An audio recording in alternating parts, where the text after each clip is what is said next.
मेदिनि विश्वविनोदिनि नन्दिनुते गिरिवरविन्द्य शिरोदिनि वासिनि विष्णुविलासिनि जिष्णुनुते भगवति हेशिति कण्ठकुटुम्बिनि भूरि कुटुम्बिनि भूरि कृते जय जय हे Mahishasuramardini रम्यकपर्दिनि शैलसुते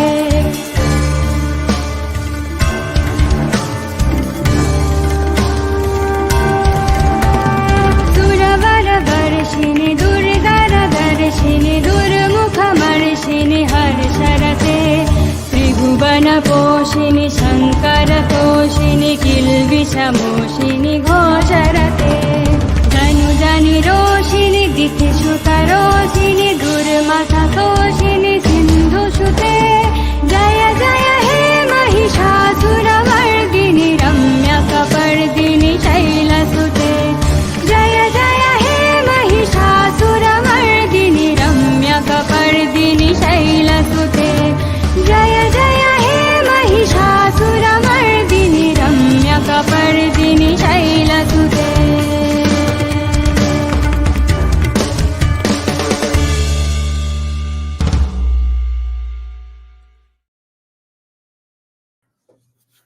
Hi guys, thank you for joining the live stream. We are back with discussing RSS Kadalla, Max Weber's book, The Religion of India, where he says absolutely incredible things about India and Hinduism, which are usually these days said only by right-wing folk.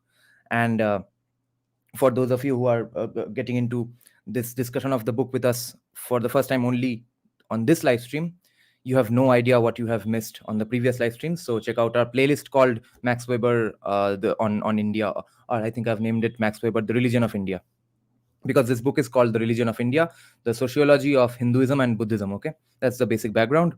So we were discussing last day. This chapter is called India and Hinduism. The last subchapter we had discussed last day was the Brahmans and the castes. And today we are going to start from caste and tribe, and we'll do a basic recap, of course. And one of the fascinating things that we have found out from Max Weber's observations, one of the many, many fascinating observations, most of which we know by being Hindus in India. Some we have learned from other sources, and some we have come to learn from even the today's non-left intellectuals and politicians, even spokespersons and stuff, because at many times Max Weber will sound like an English version of Sudhanshu Trivedi. But one of the more fun things I came to know from this book, although it should have been obvious, it was basically obvious from reading Arthashastra also. But he also points out in the 1920s, when this book was being written, that India, and I remember this statement exactly because of that funny word he used, which I had never heard before, which is, he said, ancient India had the least amount of anti-crematism in the world at that point, in the ancient era. And anti-crematism, so crematism means that inherent sort of a view in every society, in every ancient culture, that wealth is bad and stuff, someone or the other says these things to fool someone or the other at the bottom rungs of the society, that wealth is bad, wealth se kya aega jayega, paisa kya hai, hath ki mail hai, so don't think about wealth and stuff. So that is called crematism. So that is called anti-crematism. Okay, that a sort of dislike and hatred for wealth and prosperity. Max Weber says that anti-crematism was least in India. So Kaushik is saying namaskar from BJP ka Dalla Bengaluru. Hare Krishna Gautam Varun. Dada is stuck in protest traffic. Hello Shekhar. Hello Abhay. Nandish is saying the Towards Freedom project was to garner this record. As control over institutions passed to the leftists, the entire project was yoked to advancing their line and thesis. Abhinandan sabko. Hi Bhupendra. Hi Rohan. तो अज्ञात की और oh, love you too. Rohan is saying, if possible, upload that Bhagwa clad old guy with national flag in your community post. Yeah. I thought it's everyone knows about it already. That's why I didn't post it. But that protest has that protest extra is not going to change anyone's mind. If at all, it has done something. It has again kind of made a funny situation out of the protest, what it could have been. I think commies had it planned, because up until today morning when I woke up, I had basically no idea that this was supposed to be a student protest at all. So when I wake up and I find all the commies, commie actors, film directors, random normie commies, everyone making fun of this protest for not being a student protesty enough sort of a feel. So I was very surprised. When the fuck did this say that it was going to be a student protest only?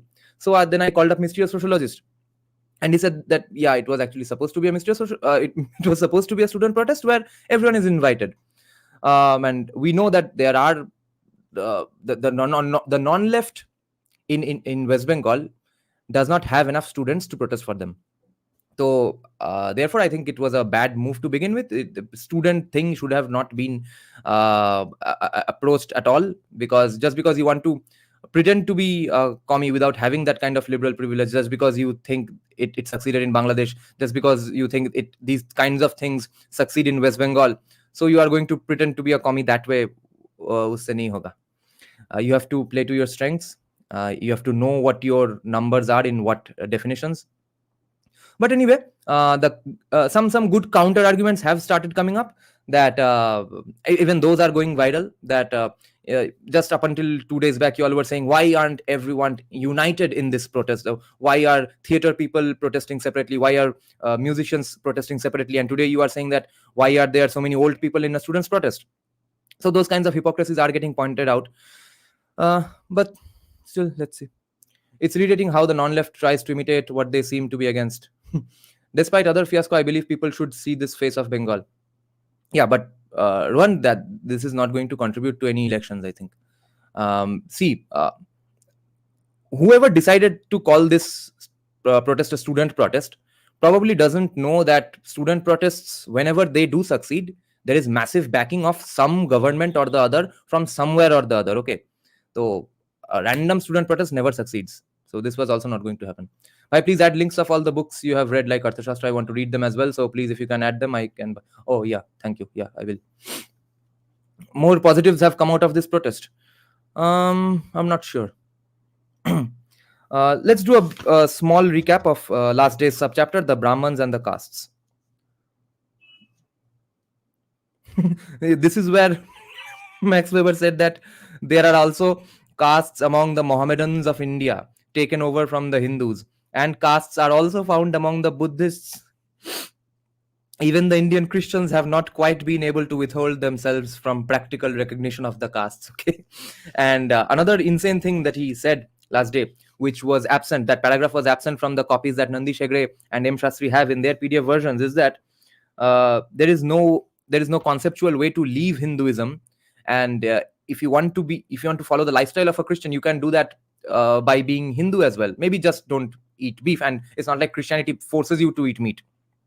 So that paragraph, we can suspect, has been eliminated from the PDF versions that Nandi Shegre is reading, because that basically decimates all arguments in favor of conversion. Okay, now it would be probably a stretch to say that all the conversions of the country depends on that one paragraph of Max Weber, but we can probably argue that many such paragraphs have been eliminated from elsewhere as well, where Western scholars who have unknowingly said things which would go against the plans of the conversion mafia, they probably have been eliminated in all such texts.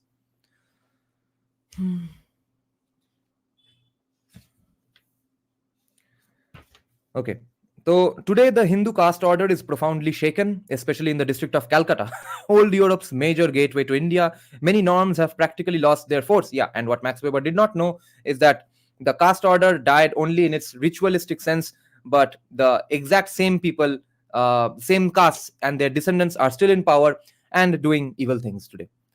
The railroads, the taverns, the changing occupational stratification, the concentration of labor through imported industry, colleges, etc., have all contributed their part. Yes, so the past statusism did die down in Kolkata, which is a result, which is what happens when there is capitalism and urbanization. The quote-unquote commuters to London, that is, those who studied in Europe, vilayat, and maintained voluntary social intercourse with Europeans, were outcasts up to the last generation. But more and more, this pattern is disappearing. And it has been impossible to introduce caste coaches on the railroads in the fashion of the American railroad cars, or station waiting rooms, which segregate white from colored in the southern states. All caste relations have been shaken, and the stratum of intellectuals bred by the English are here, as elsewhere, bearers of a specific nationalism. And what happens when their children become commies? They will greatly strengthen this slow and irresistible process. For the time being, however, the caste structure will still stands quite firmly. First, we must ask, with what concepts shall we define a caste? The term is of Portuguese derivation. The ancient Indian name is Varna, color. Let us ask it in the negative. What is not a caste? Or what traits of other associations really or apparently related to caste are lacking in caste? What, for instance, is the difference between caste and tribe? Okay, now we'll start from today's subchapter, caste and tribe. I'm just checking the comment section to see if there's any important or juicy discussion going on. Recently, Yogi Adityanath has again differentiated between dharma and mat, mazhab, sampradaya. Nice. Why converted Hindus to other philosophy become so anti-Hindu? Because the overcompensation to prove that you are such a big loyal follower of that new religion. Okay, this happens in every field, by the way. Let's say new vegans will always go around talking about how great veganism is. Their entire life is surrounded around just on what they eat or what material belt they wear. How can that even be? Okay, plant related कुछ slogan wagon लिखा रहेगा bio में, Facebook bio में, Twitter bio में, etcetera. Okay, so they are trying to prove their vegan credentials. They are not secure as of yet in their minds. They are insecure. That's the same thing what happens when someone quits veganism and becomes a meat eater again. Again, their entire Instagram profile, bio, everything becomes about them being an ex-vegan. कितना बड़ा झंडा गाड़ा है मैंने कि कुछ दिन मैंने टोफू खाया था भोसड़ी क्या, अब मैं फिर से मीट खा रहा हूँ, देखो मैं कितना अच्छा आदमी हूँ. तो that's the kind of thing what happens even with I think music genres. One of such people you'll notice is the vocalist of Lamb of God. Okay, he is sort of a Kushal Mehra kind of a character. He can't get out of his own head. He goes on saying, I think ever since I've started listening to Lamb of God, I'm hearing his self-glorification of what a great person he is, because he does not listen to metal at all. He does not even consider himself a metalhead. Okay, ये overcompensation है कि मैं तो भाई metal कौन है, metal क्या है, metal राहुल गांधी है ही नहीं, राहुल गांधी को मैंने गायब कर दिया है. Those kinds of things. These are all cutely narcissistic people. So Randy Blythe, the vocalist of Lamb of God, has to prove that he's not a metalhead. He has converted somehow, but he just happens to be a singer in a metal band. That's that kind of thing. Yeah, Randy Blythe. He said there is only one dharma of Bharat, which is Sanatana. Nice. What is the point of Indic wing writing books on Savarkar or Netaji if we can't even use them as source in our search and forced to use books like Janki Bakle? Very good question, Gaurav. I will say it's absolutely necessary because not everyone is in the academia. No, क्या समस्या है कि जो लोग normie है, people who are not following what's going on in the academia at all, even they are commies. No, how have their minds been changed? Because of the pop culture, or let's say even basically commies, not academics saying some things which trickle down to the minds of general people. Now you can wait for the academics to change their minds, or to or you can wait for the academia to become non-left. Okay, but you shouldn't really wait, right? You have to change the minds of people outside academia in any way you can, with your Instagram stories, reels, Facebook posts, statuses, blogs, Twitters, retweets, everything. Included in those weapons are these non-academic books as well. Garur Prakashani books, ink books, blue ink, blue dot, all those kinds of books. Okay, Sanjeev Sanyal, J. Sai Deepak, Kushal Mehra, all these people's books. But then you might argue then that, okay, then why do we need Janki Bakle, or why do we need to get into academia then? Because some things are not going to be done outside academia, and some things can be done outside academia. So we need every weapons in full fire mode from our arsenal. We can't pick and choose which company, which kind of gun to use. Okay. Abhay is saying this is for the future. Also, discussion of these books on social media also influences people. And then there's the algorithm thing. Okay. Once someone remotely gets into the non-left algorithm, they are done today. Okay. because we have so much knowledge production everywhere except just the academic space. It's fascinating, it's phenomenal. कितना कितना ध्रुव राठी का video देखेगा वो तो देख चुका है. एक बार थोड़ा इस साइड में आने दो. अगर वो थोड़ा एंग्लिसाइज्ड अर्बन अपब्रिंगिंग का है, एक बार मेरा वीडियो देखने दो, कुशल मेहरा का वीडियो देखने दो, हो गया. वो बहुत दिन के लिए घुस गया इसमें. और थोड़ा अगर बूमर है या फिर he's okay with Hindi, just Hindi speaking people और कुर्ता पजामा wearing people, तब तो संजय दीक्षित का पॉडकास्ट आ ही जाएगा मुंह के सामने, हो गया. Even if not, even if he watches those casts and stuff, I'm basically saying how my journey went. I first thought, who is Sanjay Dikshit? He talks Hindi in a sort of a UP accent, probably is a casteist guy. I thought even, who is Sham Sharma? Probably some random evil Brahmin who just hates Muslim.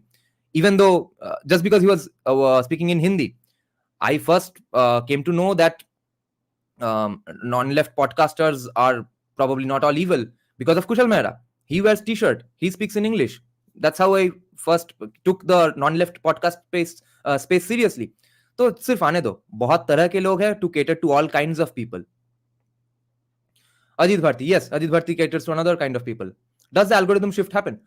Are Avinab, what are we the result of? Want you also a commie? Of course, the algorithm shift happens. We need to use every tool at our disposal. Yes. Good evening, Avinab. Okay, let's start caste and tribe. As long as a tribe has not become wholly a guest or a pariah people, it usually has a fixed tribal territory. A genuine caste never has a fixed territory. To a very considerable extent, the caste members live in the country, segregated in villages. Usually in each village, there is or was only one caste with full title to the soil. But dependent village artisans and laborers also live with this caste. देखो, एक और myth टूट गया. Let's say this space is occupied by one caste, but the artisans and laborers who are dependent on them live with those people in that land only. In any case, the caste does not form a local or territorial or corporate body because this would contradict its nature. A tribe is, or at least originally was, bound together by obligatory blood revenge mediated directly or indirectly through the SIB, before Bombay.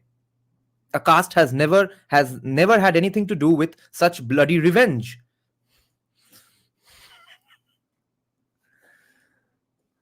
So Max Weber is saying castes are not a corporate body also.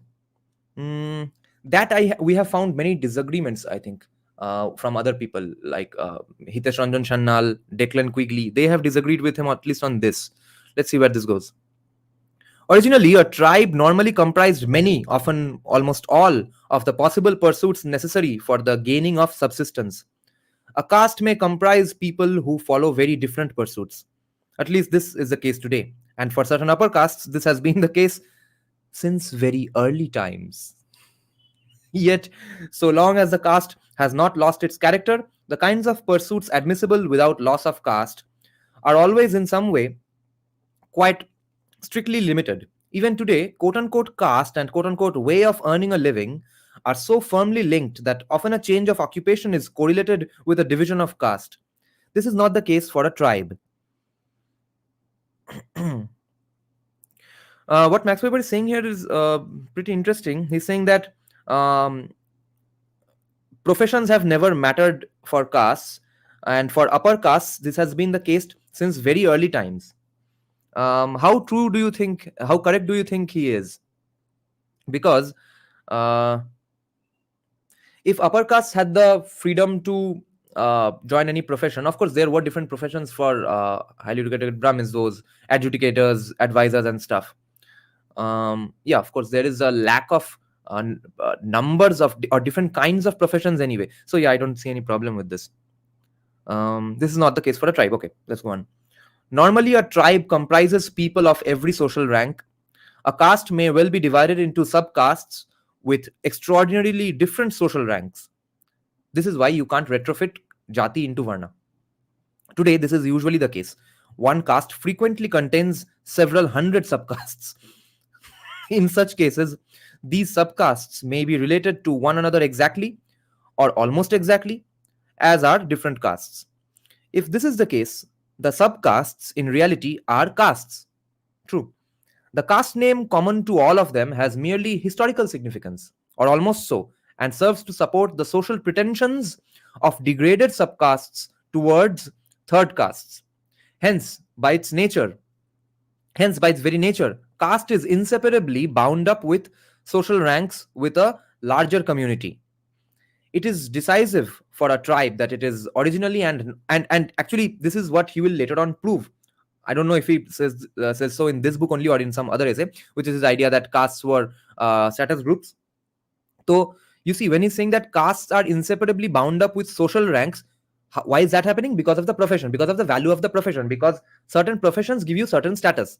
If you are a if you're a sweeper of the roads, no matter how good of a job you do, no matter how good of a person you are, no matter how many cats and dogs you pet on the streets or save, you are never going to get the same status respect as Virat Kohli. And commies might say that that's an unfair that's because humans in general are unfair, and commie vegans might say this is why humans are bad and need to be eliminated. That's a misanthropic version of society, misanthropic view of society. I would say that all of this depends on what is the height of the barrier to entry in that profession. That's what decides how exclusive that profession will be, and the degree of exclusivity of a profession will determine how high that profession is in the status hierarchy in society. So caste is mobile and tribe isn't. Yeah, so far that's what we are, I think, getting. It is decisive for a tribe that it is originally and normally a political association. The tribe is either and for to be fair, this is for the last 5 minutes what we have been reading. These are the probably the most in-depth definitions of tribe we have ever seen, at least I have seen, because tribe largely goes around undefined, and anyone who is not wearing modern clothes and lives in a forest is declared a tribe. It is decisive for a tribe that it is originally and normally a political association. Interesting. The tribe is either an independent association, as is always originally the case, or the association is part of a tribal league, or it may constitute a phyle, phyle, that is part of a political association commissioned with certain political tasks and having certain rights, which is franchise, holding quotas of the political offices, and the right of assuming its share or turn of political, fiscal, and liturgical obligations. And this, of course, he's not saying knowing what were the reservation laws of India today, right? He's saying this based on what tribes were always. Okay, which is an example that Jesai Deepak used to give, that there are temples in the south which even today, even though they can have modern cooking methods if they want to, they still purchase the wood for preparation of the food, the prasadam in the temples, from specific forest dwelling tribes, from whom those temples have been buying those woods or wood only for centuries or millennia. They have their specific place in society. People who don't want to subscribe to the lifestyles of Nagara and Grama. That is the idea. A caste is never a political association. Aaj to ho gaya hai. Max Weber did not live to see this day. A caste is never a political association. Even if political associations in individual cases have burdened castes with liturgies, as may have happened repeatedly during the Indian Middle Ages in Bengal. In this case, castes are in the same position as merchant and craft guilds. Yes, SIBs. Yes, exactly. SIBs and all sorts of associations. Exactly. By its very nature, the caste is always a purely social and possibly occupational association. Exactly. Which forms part of and stands within a social community. Exactly. Remember, this is what I think mystery sociologists said long time back in our podcast, or we found these things out from Hitesh Ranjan Shannal's phenomenal paper as well, which we have in our live streams. Check it out. It's called How to Buy Your Caste. So, the analogy that mysterious sociologist had given, I don't remember if he gave it on our podcast or to me personally. Think of it like exclusive clubs, okay, like the Calcutta Club or this club and that club, international clubs. This is exactly that. It's just a group of like-minded individuals from similar professions, from similar status hierarchy in society, forming an association of their own to further their interests, to further the interest of their status, and further the interest of their profession even. But the caste is not necessarily and by no means regularly an association forming part of only one political association. Rather, it may reach beyond or it may fall short of the boundaries of any one political association. See why caste is inevitable. आज भी ऐसा ही तो होता है. You are probably part of your debate club. If you are a filmmaker, you are probably part of the Tollywood Guild as well. You are part of many different groups at the same time, which is Amartya Sen's idea of that you are a human being with multiple identities. There are castes diffused over all of India. Of the present Hindu castes, the chief ones, one may say that 25 are diffused throughout most of the regions of India. These castes comprise about 88 million Hindus out of the total of 217 million. Among them, we find the ancient priest, warrior, and merchant castes, the Brahmans, 14.60 million, Rajputs, 9.43 million, Banya, 3 or only 1.12 million, according to whether or not one includes the split subcastes. Kayasths, ancient caste of official scribes, 2.17 million, as well as ancient tribal castes like the Ahirs, 9.50 million, and Jats, 6.98 million, or the great unclean occupational castes like the Chamar, the leather workers, 11.50 million, the Shudra caste of the Teli, the oil pressers, who... So, see, how will we ever get to clear answers on this? Narendra Modi is Teli caste, right? Shahas are Teli. Now, Max Weber is saying Teli is Shudra, which also makes sense in one way because some views say that in Bengal there are only Brahmins and Shudras. Brahmins are Brahmins, everyone else is a Shudra. You can't retrofit today's terminologies to ancient terminologies at all in India. The Shudra caste of the Teli, the oil pressers, 4.27 million, the genteel trade caste of goldsmiths, the Sonar, 1.26 million, the ancient castes of village artisans, the Kumhar, potters. This probably includes the Kormokar surname of Bengalis, right? Potters, 3.42 million, and Lohar, blacksmiths, 2.07 million. The lower peasant caste of the Koli, Kuli derived from Kul, clan, meaning something like kin, are 3.17 million. And other individual castes of varying origin. And see how our love for cricket has helped Virat Kohli change his caste. The great difference is in caste names as well as several distinctions of social rank, which in the individual provinces derived from castes obviously equal in descent, make distinct comparisons extremely difficult.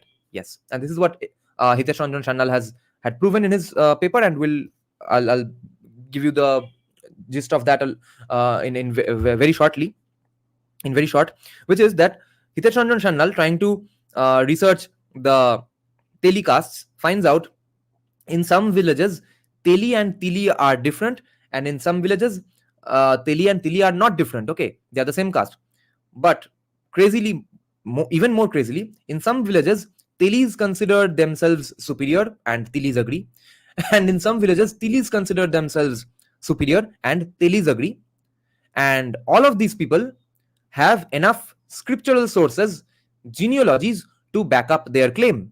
Scriptures and genealogies which are different from village to village, which proves that Brahmins of that era, of those days, were simply, at least the Brahmins specifically in this context, were nothing more or nothing less than today's IAS babus who do your attestation. Coolie is casteist term. Why? Profession. Caste was a British weapon to break Hindus now, and now it's a CI weapon to destabilize Bharat and create a civil unrest. I agree, but as I have noticed, observed, and concluded that most people are stupid, so you can guess. Sharnokar, Kumbhakar, Kormokar. Right. That is what I'm thinking. What is the most concretized scriptural position on adharmis, and for one, what is adharma in general? Endless answers. As a Mexican plumber isn't equal to Kim Kardashian too. Even WhatsApp groups are castes. Exactly. With regard to the substance of its social norms, okay. A tribe usually differs from a caste in that the exogamy of the totem or of the villages coexist with the exogamy of the sibs. SIB sib. एक minute, सबके clarity के लिए सिब का definition exactly क्या है वो देख लेते हैं, ठीक है?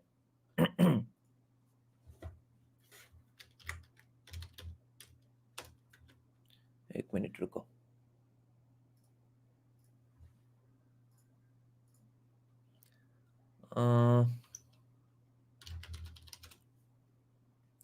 Sib. Okay, so sib meaning brother, sibling. Sibs, a brother or sister considered irrespective of sex. Broadly, any plant or animal of a group sharing a degree of genetic relationship corresponding to that of human sibs. Right. Okay. So kind of kinship only, I guess, fair to say. What is the distinction between Jati and Varna? Varna are the four broad social, I think, hierarchy groups, statuses. Not they were not meant to be statuses, but they end up being statuses, or four different kinds of uh, let's say human character that on based on which you are supposed to choose your profession. And jatis are the exact profession you are in now. Jatis are more precise than Varna. Have you read Chandogya Upanishad reference? No. Coolly. Okay. Sib means kins. Yeah, that's what it seems like.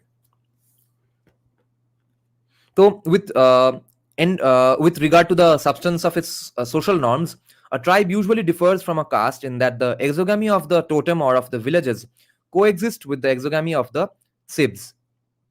Endogamy has existed only under certain conditions, but by no means always, because the tribe as a whole but by no means as no but by no means always for the tribe as a whole. Endogamy has never existed for any tribe forever, only under certain conditions.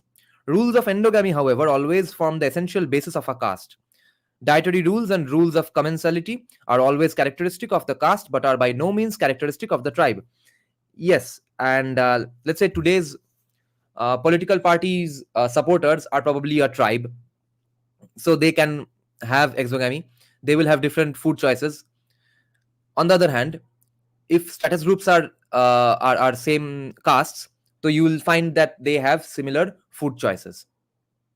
None of them, let's say, the Brahman Bodhi Kaistos of Bengal, most of whom are commies, who hate vegans with all their guts, who say vegans are RSS Kadalla, and right wingers say vegans are CIA Kadalla.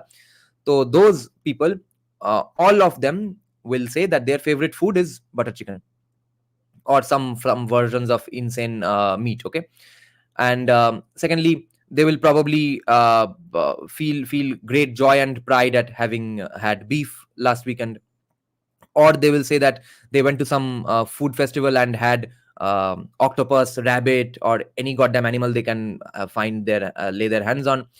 So similar food choices are going to be the distinguishing factor for those caste groups even today. Their views are same, and more often than not, they will still today, even without any declared official codified endogamy, they will still marry amongst themselves only, because status groups don't go away unless there is large scale capitalism and urbanization disrupting the existing status hierarchies. Okay, since status hierarchies have not been disrupted at fucking all in Bengal, therefore today you will see mostly Brahmins marry Brahmins and Kaistas marry, so Brahmin both these Kaistos marry Brahmin both these Kaistos. And sometimes there are family pressures as well, even from commie families, but even without that, it will more often than not be inside those three groups only. But now onwards, 2020s onwards, is going to change. Vaishyas are going to get into this game a lot, because some economic upliftment has happened 90s onwards because of the 1991 liberalization, and as well as the current government pursuing capitalism to some degree. So there has been large scale trickle down effects in West Bengal as well. Okay, so for which there is 8 to 10% GDP growth rate even for West Bengal today. So some status groups are getting disrupted even today. So you will see some changes in the endogamy structures. Have you ever eaten beef being a leftist before? Yes, I have eaten beef twice in my life. Once at Anwar Shah More, because I was a huge fan of Shoaib Akhtar, and I thought eating a fucking beef roll would give me the strength to bowl at 150 kilometers per hour. And once I have had beef when I went to Delhi for a band competition. It was a street side beef steak sort of thing. Vegans are castes too. Absolutely, especially if they are commie vegans. In Smriti, it says it's always Varna that is used, but not caste. Lokovia is saying, just out of context, as a Nastic, my question to you, an Nastic, is how do you psychologically compartmentalize and the sexualizational insult of our gods, Shivling, especially our goddess Kali, Sita, Ravan? How do you compartmentalize? Depends on who's saying it, no? How do you psychologically? Are you what exactly is your question? Are you saying how offended I am with those sexualizations? Because it's not like they are completely non-sexual. Buffaloes are pretty common in Nepal. Oh yes, they have that Gandhimai festival every 5 years, for which even I think India and specifically I think UP supplies large numbers of animals. About 5 lakh different kinds of cattle are slaughtered for that one festival. Do you listen to Honey Singh? No. I have no disrespect, by the way. I do like some of his songs. It's just that I'm not into Punjabi hip hop all that much. Characteristic of the caste, but are not by no means characteristic of the tribe. We have already observed that when a tribe loses its foothold in its territory, it becomes a guest or a pariah people. It may then approximate caste to the point of being actually indistinguishable from it. The Banjaras, for instance, are partly organized as castes in the central provinces. In Mysore, however, they are organized as an animist tribe. In both cases, they make their living in the same way. Similar instances frequently occur. The differences that remain will be discussed when we determine the positive characteristics of caste. Ye positive characteristics of caste. I don't think he means in the good sense. He means okay, what we have so far discussed, what is caste, what is not caste. Now he's going to discuss what is caste. In that sense, positive, I think. So the differences that remain will be discussed when we determine the positive characteristics of caste. In contrast to the tribe, it's going to be very helpful. In contrast to the tribe, a caste is usually related intimately to special ways of earning a living. Dekho, what were we discussing for the last half an hour? On the one hand, and on the other, to social rank. Obviously, क्योंकि earning of living का mode क्या है, वो profession का importance क्या है society में, that will determine your social rank. See, he's already proving that castes are status groups. What a genius. Now the question arises, how is caste related to the occupational associations or merchant and craft guilds? And how is it related to status groups? For the first time he mentions that famous phrase. Let us begin with the former, meaning how are castes associated with occupational associations or guilds, okay? This subchapter is called Caste and Guild. Now let me have the first sip of my green tea. Suman was this saying, I had chole today. What does it make me today casteist? Or chole came from Afghan, it makes me fanatic. Abhay saying, in our culture, sexualization wasn't considered entirely vulgar. However, obsession with was considered as bad. Yeah. How do you personally, as an astic, deal with it? Does it feel like a family member being insulted? No, because if at all it is, see, I like both Sanjay Dixit and Jesai Deepak's views on this. Sanjay Dixit has given many scriptural citations and stuff to prove that the shivling has nothing to do with a penis or phallus worship. And Jesai Deepak obviously and says whose view is, I think, pretty obvious. And the fact that it is a fact, in fact, is very obvious that if at all it is a representation of a penis, so fucking what? So what? What is an erection supposed to be a symbol of? What's the problem with that? There's no point arguing with these Abrahamics. They've already made up their mind. Yeah. Actually, dystopian land, ये phallus worship के नाम पे इसको गाली देना ना had been only a sort of a fringe element view, probably from the hardcore, let's say, evangelist Christian types. And it became, I think, later weaponized by Indian commie academics to prove how idiotic their ancestors were. But whenever I have read any source material from 18th century, 19th century scholars on while describing every society and culture's appreciation for or let's say propensity for phallus worship and stuff, I have never sensed that kind of disrespect. They have worn a scholar's hat And they have observed that, you see, certain societies do these kinds of worships for these kinds of objects. Certain societies do these this and these things. Certain societies do this and these things, among which are phallus worship and fertility cults and stuff.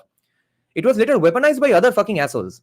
So it's not the problem of people who call those things phallus worships, and even if it is phallus worship, there's no problem anyway. Yeah, JC said it's a symbol of fertility, shatra, everything. Shatra. How is dog meat a thing in Nagaland? Dog meat is extremely popular in all Southeast Asian and Chinese area countries. And I got once kicked out when I was a commie.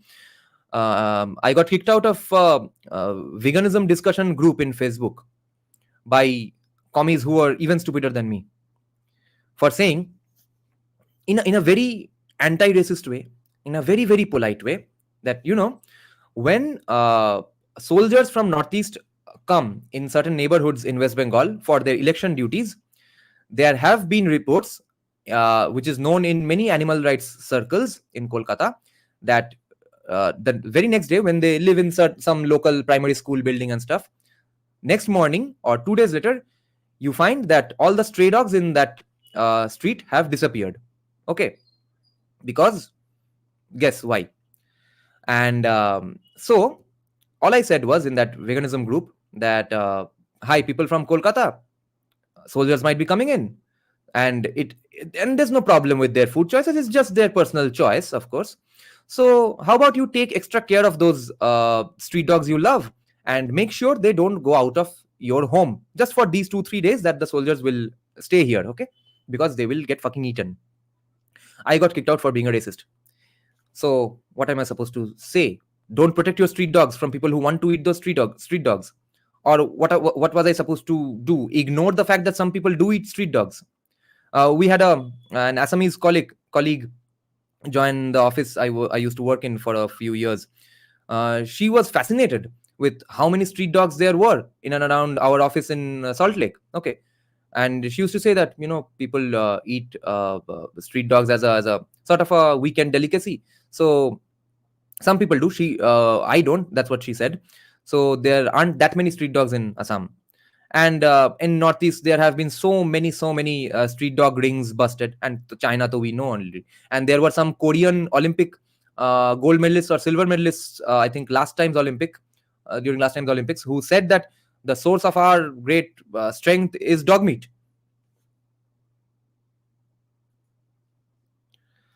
Bro, can I join your live stream? No, not today. Unless your name is Max Weber. Weber also later implies that it is phallus, but I think it's not that simplistic. See, my personal view in this is that at some point or the other, it was definitely only phallus, because phallus again symbolizes strength, vibrance, energy, fertility, anger, everything that helps you, everything that, all those kinds of emotions that protect a tribe from enemies, when physical strength was all that mattered, when men were all that mattered in society, except for fertility, of course, except for giving birth. Later philosophization aside, that was what I think it was at its core in the very beginning.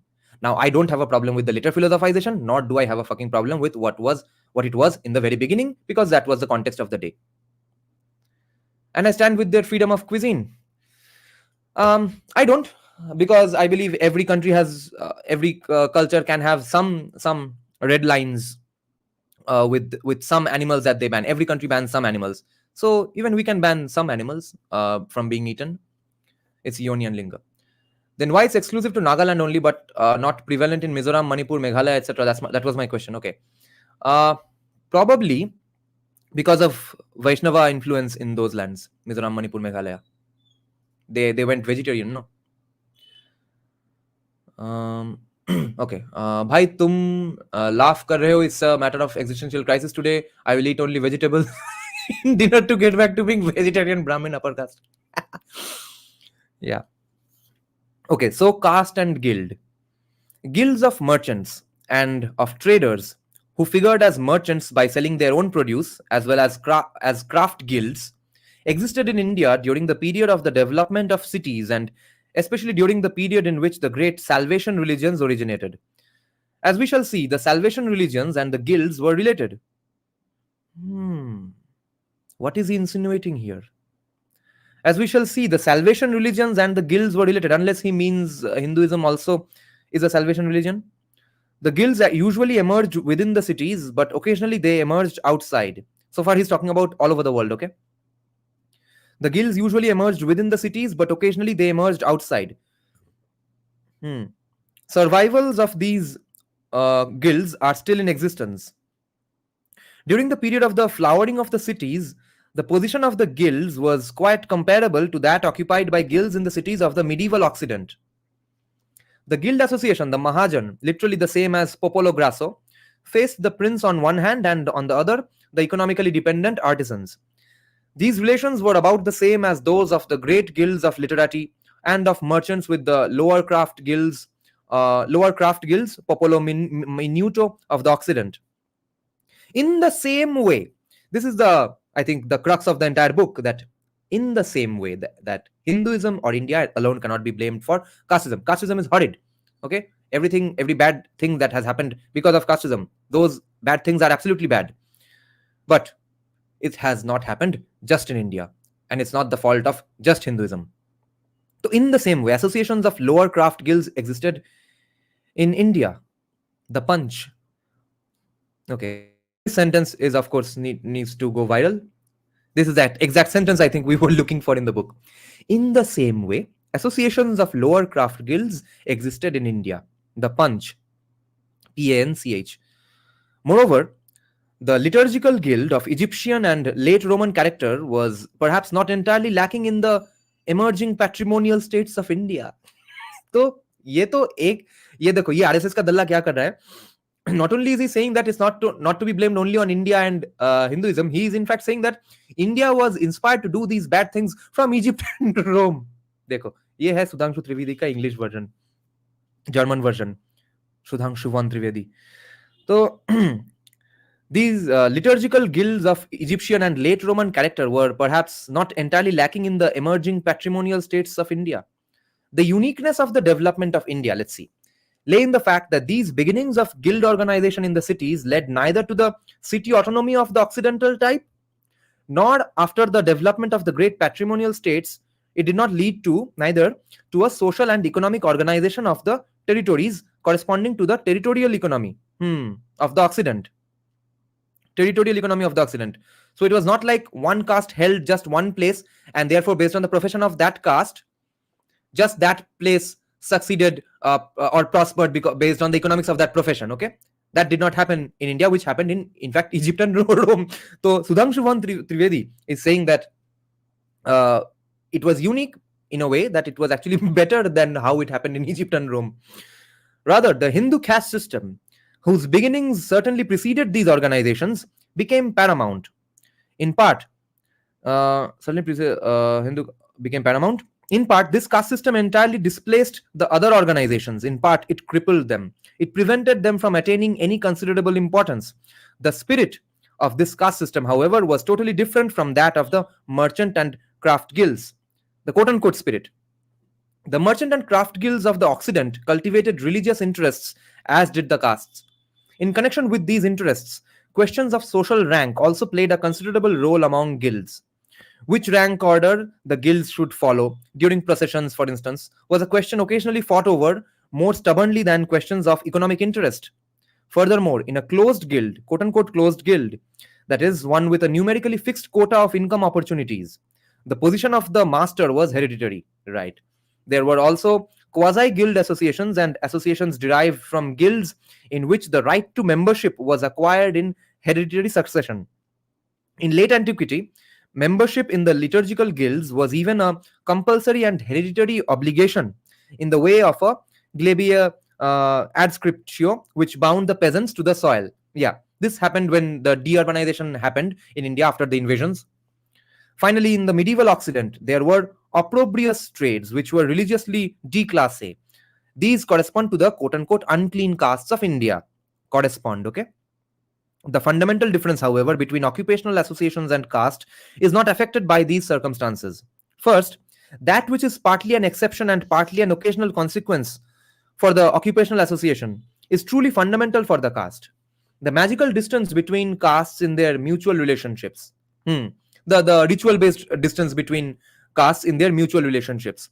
In 1901, in the United Provinces, meaning Uttar Pradesh, roughly 10 people out of a total of about 40 million people belonged to castes with which physical contact is ritually polluting. In the Madras Presidency, roughly 13 million people out of about 52 million people, so 10 million out of 40 and 13 million out of 50, could infect others even without direct contact if they approached within a certain, though varying distance. The merchant, though you can't step on their shadow, etc. The merchant and craft guilds of the Middle Ages acknowledged no ritual barriers whatsoever between the individual guilds and partisans, apart from the aforementioned small stratum of people engaged in opprobrious trades. Right. So opprobrious trades के साथ समस्या हर guilds का था हर जगह पे. Notice that. यहां पे मामला शायद एग्जैसरबेटेड हो गया in what way that everyone had some ritual distance with everyone. Okay, whereas opprobrious trades के साथ डिस्टेंस सबका था हर सोसाइटी में. Pariah people and pariah works, for example, the knackered and hangman, by virtue of their special positions, come closely sociologically to the unclean castes of India. And there were factual barriers restricting the connubium between differently esteemed occupations, but there were no ritual barriers such as are absolutely essential for caste. Within the circle of the quote-unquote honorable people, ritual barriers to commensalism were completely absent, but such barriers belong to the basis of caste differences. Furthermore, caste is essentially hereditary. The hereditary character was not and is not merely the result of monopolizing and restricting the earning opportunities to a definite maximum quota, as was the case among the absolute closed guilds of the Occident, which at no time were numerically predominant. Acha. So, guild ka unionbazi was more prevalent in Occident then. Such quota restriction existed and still exists in part among the occupational castes of India, but restriction is strongest not in the cities but in the villages. I wonder why. Where a quota restriction of opportunities, insofar as it has existed, has had no connection with a guild organization and no need for it. Ye dekho. Quota restriction of opportunities, wherever it existed, has had no connection with a guild organization and no need for it. See, this is the problem with a deurbanized life. As we shall see, the typical Indian village artisans have been the hereditary tied cottagers of the village. हमेशा हमेशा के लिए. Barber surgeons in the West were of lower caste. As soon as they separated barbers from surgeons, see how that changed their status group. Nandish, remember exactly this was described by Declan Quigley. Remember, वो Little Kings के high status का व्यक्ति का जो personal priest है या adviser है, वो ब्राह्मण का जो स्टेटस है, that's because of his proximity to power, not because of him being a Brahmin. तो जो लोअर प्रोफेशंस का आदमी का जो पूजा पाठ कर रहा है, वो प्रीस्ट का भी स्टेटस लो ही है सोसाइटी में, रिगार्डलेस ऑफ वेदर इज ब्राह्मण और not. As we shall see, the typical Indian village artisans have been the hereditary tied cottagers of the village. The most important castes, although not all castes, have guaranteed the individual member a certain subsistence, as was the case among our master craftsmen. तो ये है guild का union बाजी जो कि बहुत खराब है, which is I think one of the reasons that caste cosplay staticism that goes on in India should go away. But ऐसा तो नहीं है कि people are in the same professions anyway. So I think that's not really a valid argument today. But I think this must have been one of the reasons for India's gradual increase in mediocrity in developing and building and innovating things. Okay, but not all castes have monopolized a whole trade, as the guild at least strove to do. The guild of the Occident, at least during the Middle Ages, was regularly based upon the apprentice's free choice of a master, and thus it made possible the transition of the children to occupations other than those of their parents, a circumstance which never occurs in the caste system. क्यों? ये कौन से era का बात हो रहा है? ये बात हो रहा है मिडिल एजेस का, जबकि यहाँ पे इन्वेजन से सोसाइटी का गाड़ मार दिया गया है. ठीक है, वो होने के बाद ये ऑब्जर्वेशंस किया जा रहा है. सो यू सी कैसे होगा. मिडिल एजेस में ऑक्सीडेंट में बढ़िया चीजें होना शुरू हो जाते हैं, ये तो पता ही है सबको, और वहां से ही हमारा डिक्लाइन शुरू हो जा रहा है. Those who are asking about Shivling should be aware that it symbolizes the human concept of Mahadev and Durga. Also, it's a part of West. Read and watch the Da Vinci Code. Exactly. So it's just like what AIM says about butcher in Japan. They don't allow butcher to enter their house. Yes, yes. And Suman Awasthi, check out our live streams on Japan's caste system. Okay, it's called Dalits of. I named it Dalits of Japan. Check out that live stream. Barber surgeons, yeah, ये तो हो गया. So this difference is fundamental. That hereditary है कि नहीं, और या फिर compulsorily hereditary है कि नहीं, ठीक है. So this is understandable in India in the Middle Ages, medieval ages, Middle Ages. There has been large scale deurbanization. एक minute. Let me just confirm one thing. What is considered the Middle Ages for India? It might not be the same for Middle Ages of the Occident.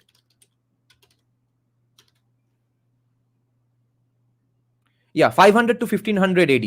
So yeah, हमारा तो 800 AD से सत्यानाश होना शुरू हो गया था. तो it's I think fair.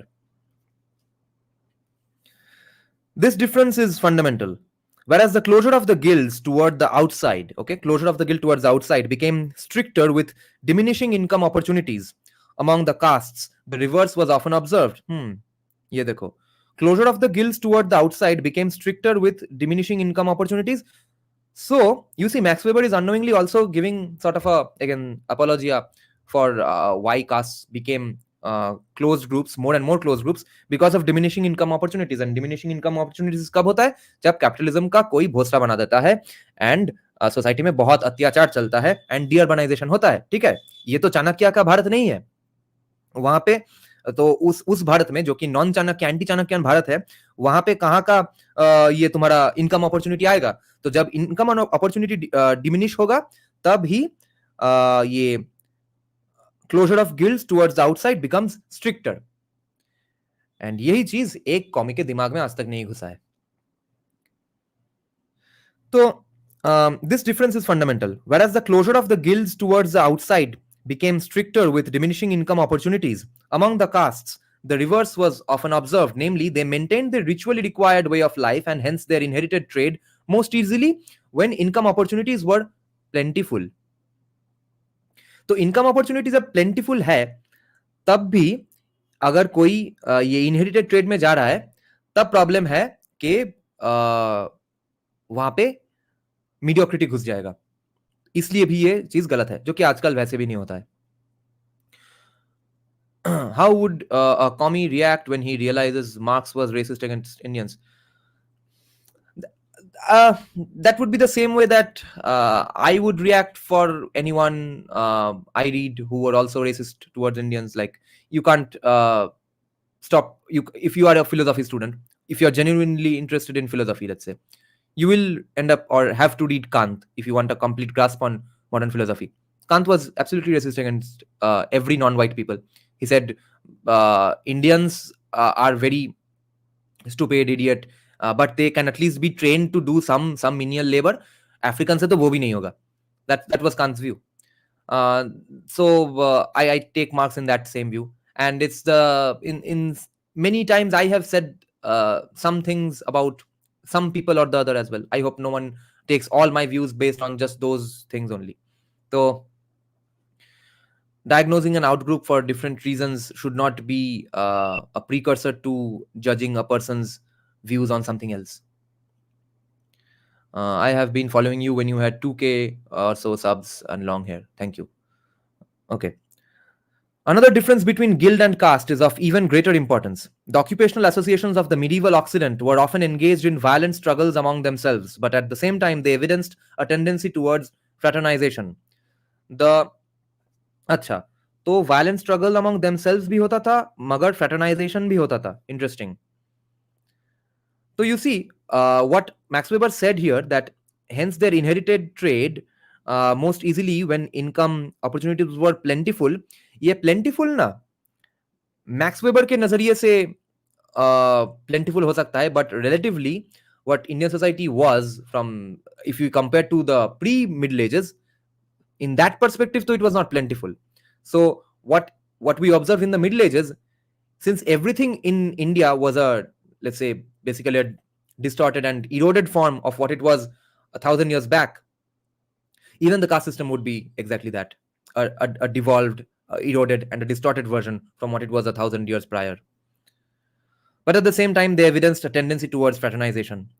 The mercanzia and the popolo in Italy, and the citizenry, quote unquote citizenry in the north, were regularly organizations of occupational associations. The Capitano del Popolo in the south, and frequently, though not always, the Burgermeister in the north, were heads of oath-bound organizations of the occupational associations, at least according to their original and specific meaning. So let's see, how are they different from castes? Such organizations seized political power, either legally or illegally, irrespective of their legal forms.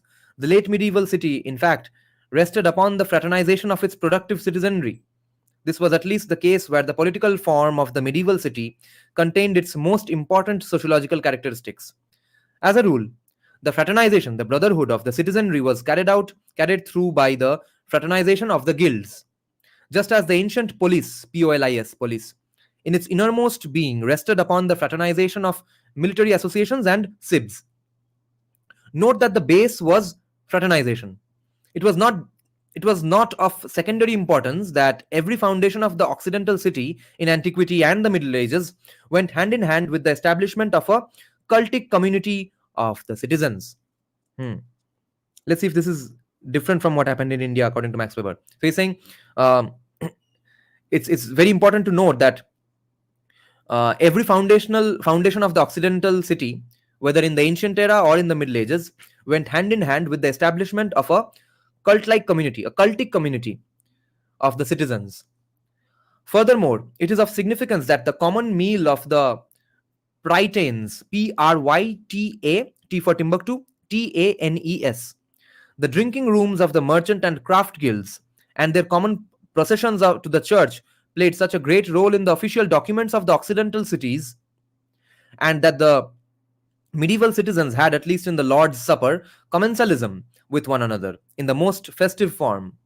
Fraternization at all times presupposes commensalism. Let's then therefore check out the proper definitions of these words. Okay, Nandish, if you are still online, or anyone, provide us with the exact Google definition of these two words. Okay, fraternization at all times, fraternization and commensalism. It does not have to be actually practiced in everyday life, but it must be ritually possible. The caste order precluded this. Let's check now.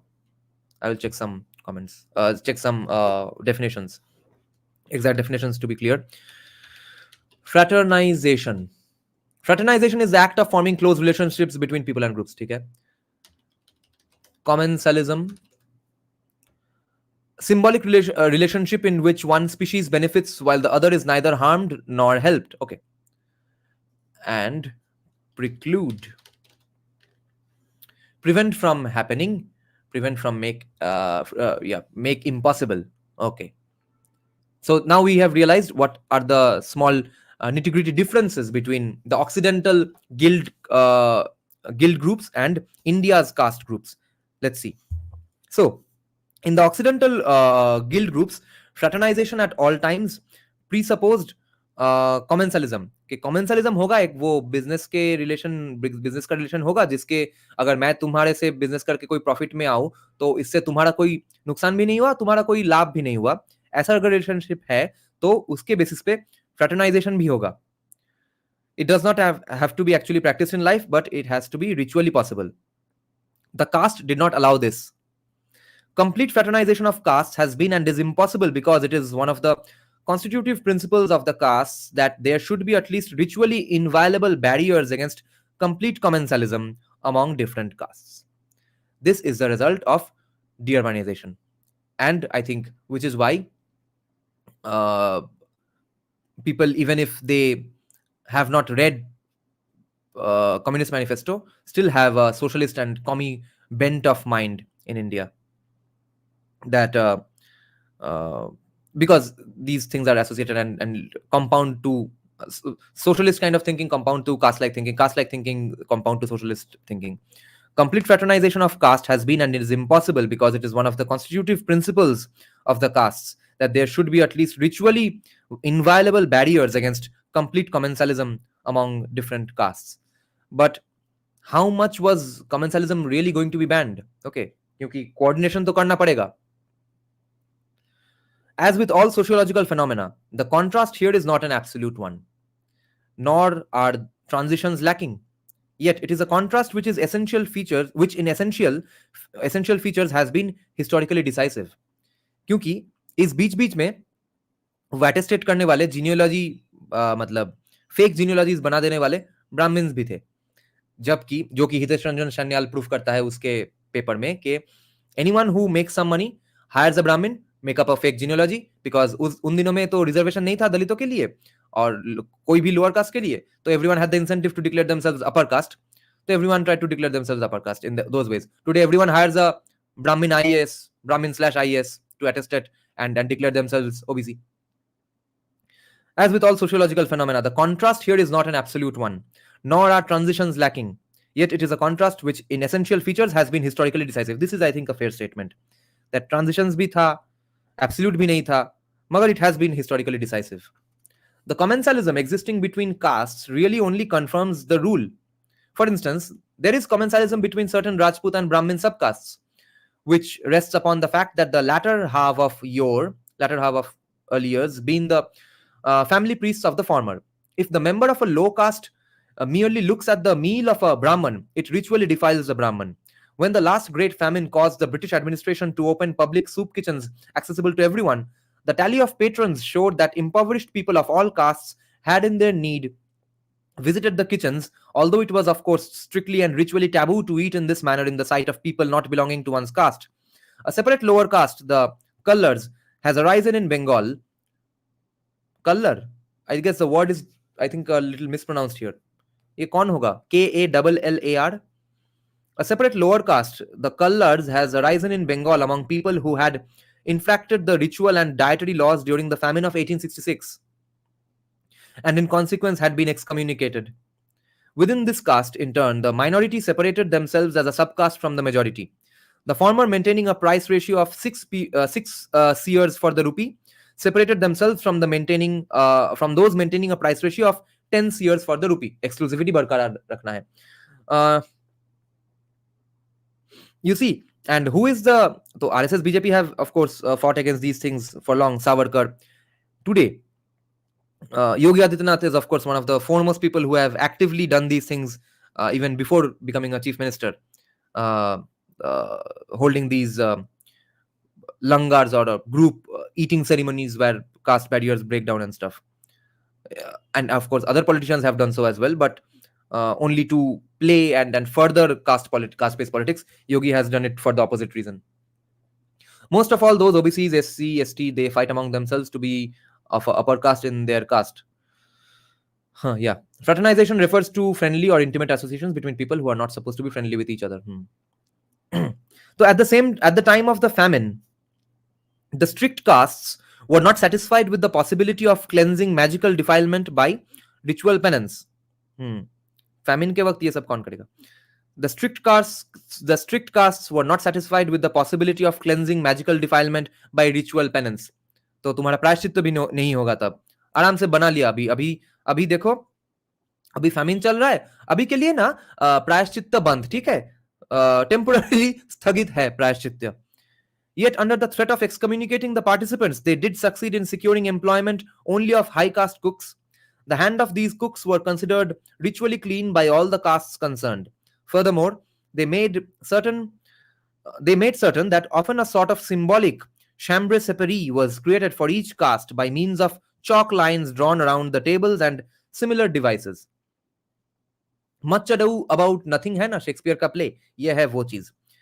Ritual pollution का विश्वास, जो कि है ancient professional groups का cause play, fancy dress competition, वो maintain करने के लिए क्या क्या कर रहा है. प्रायश्चित्य का मतलब उपाय ही कैंसिल कर दिया टेम्पोररीली, और फिर चौक से दिखा रहा है कि देखो यहां तक आओ, वहां से तुम खाना हमको दे दो सिंबॉलिकली, तब भी चलेगा, तब भी हम डिफाइल नहीं होंगे. गांडू. Apart from the fact that in the face of starvation, even strong magical powers fail to carry weight. Even every strictly ritualistic religion, such as the Indian, Hebrew, and Roman, is able to open ritualistic back doors for extreme situations. Obviously. पहले ritual बनाओ, फिर follow नहीं कर पाओ, फिर ritual का भी backdoor बना दो. बैंडेड के ऊपर banded. I heard about colour in Tamil Nadu, I see. Yet it is a long way from this situation to a possible commensalism and fraternization, as they are known in the Occident. To be sure, during the rise of the kingdoms, we find that the king invited the various castes, the Shudra included, to his table. They were seated, however, at least according to the classic conception, in separate rooms, and the fact that a caste that claimed to belong to the Vaishya was seated among the Shudra in the Vellala Charita occasions a famous semi-legendary conflict, which we shall have to discuss later. Ke main aur Abhay Shudra hai ki nahi. Let us now consider the Occident. In his letter to the Galatians, Paul reproaches Peter, matlab डांटता है, reproaches Peter for having eaten in Antioch with the Gentiles and for having withdrawn and separated himself afterwards under the influence of the Jerusalemites. Quote, and the other Jews dissembled likewise with him. That the reproach of, end quote, that the reproach of dissimulation made to this very apostle has not been effaced shows perhaps just as clearly as does the occurrence itself the tremendous importance this event had for the early Christians. Indeed, this shattering of the ritual barriers against commensalism meant destruction of the voluntary ghetto, which in its effects is far more incisive than any compulsory ghetto. Holy shit! ये तो एक और अजीब sort of an, I think I can accuse this of being apologia.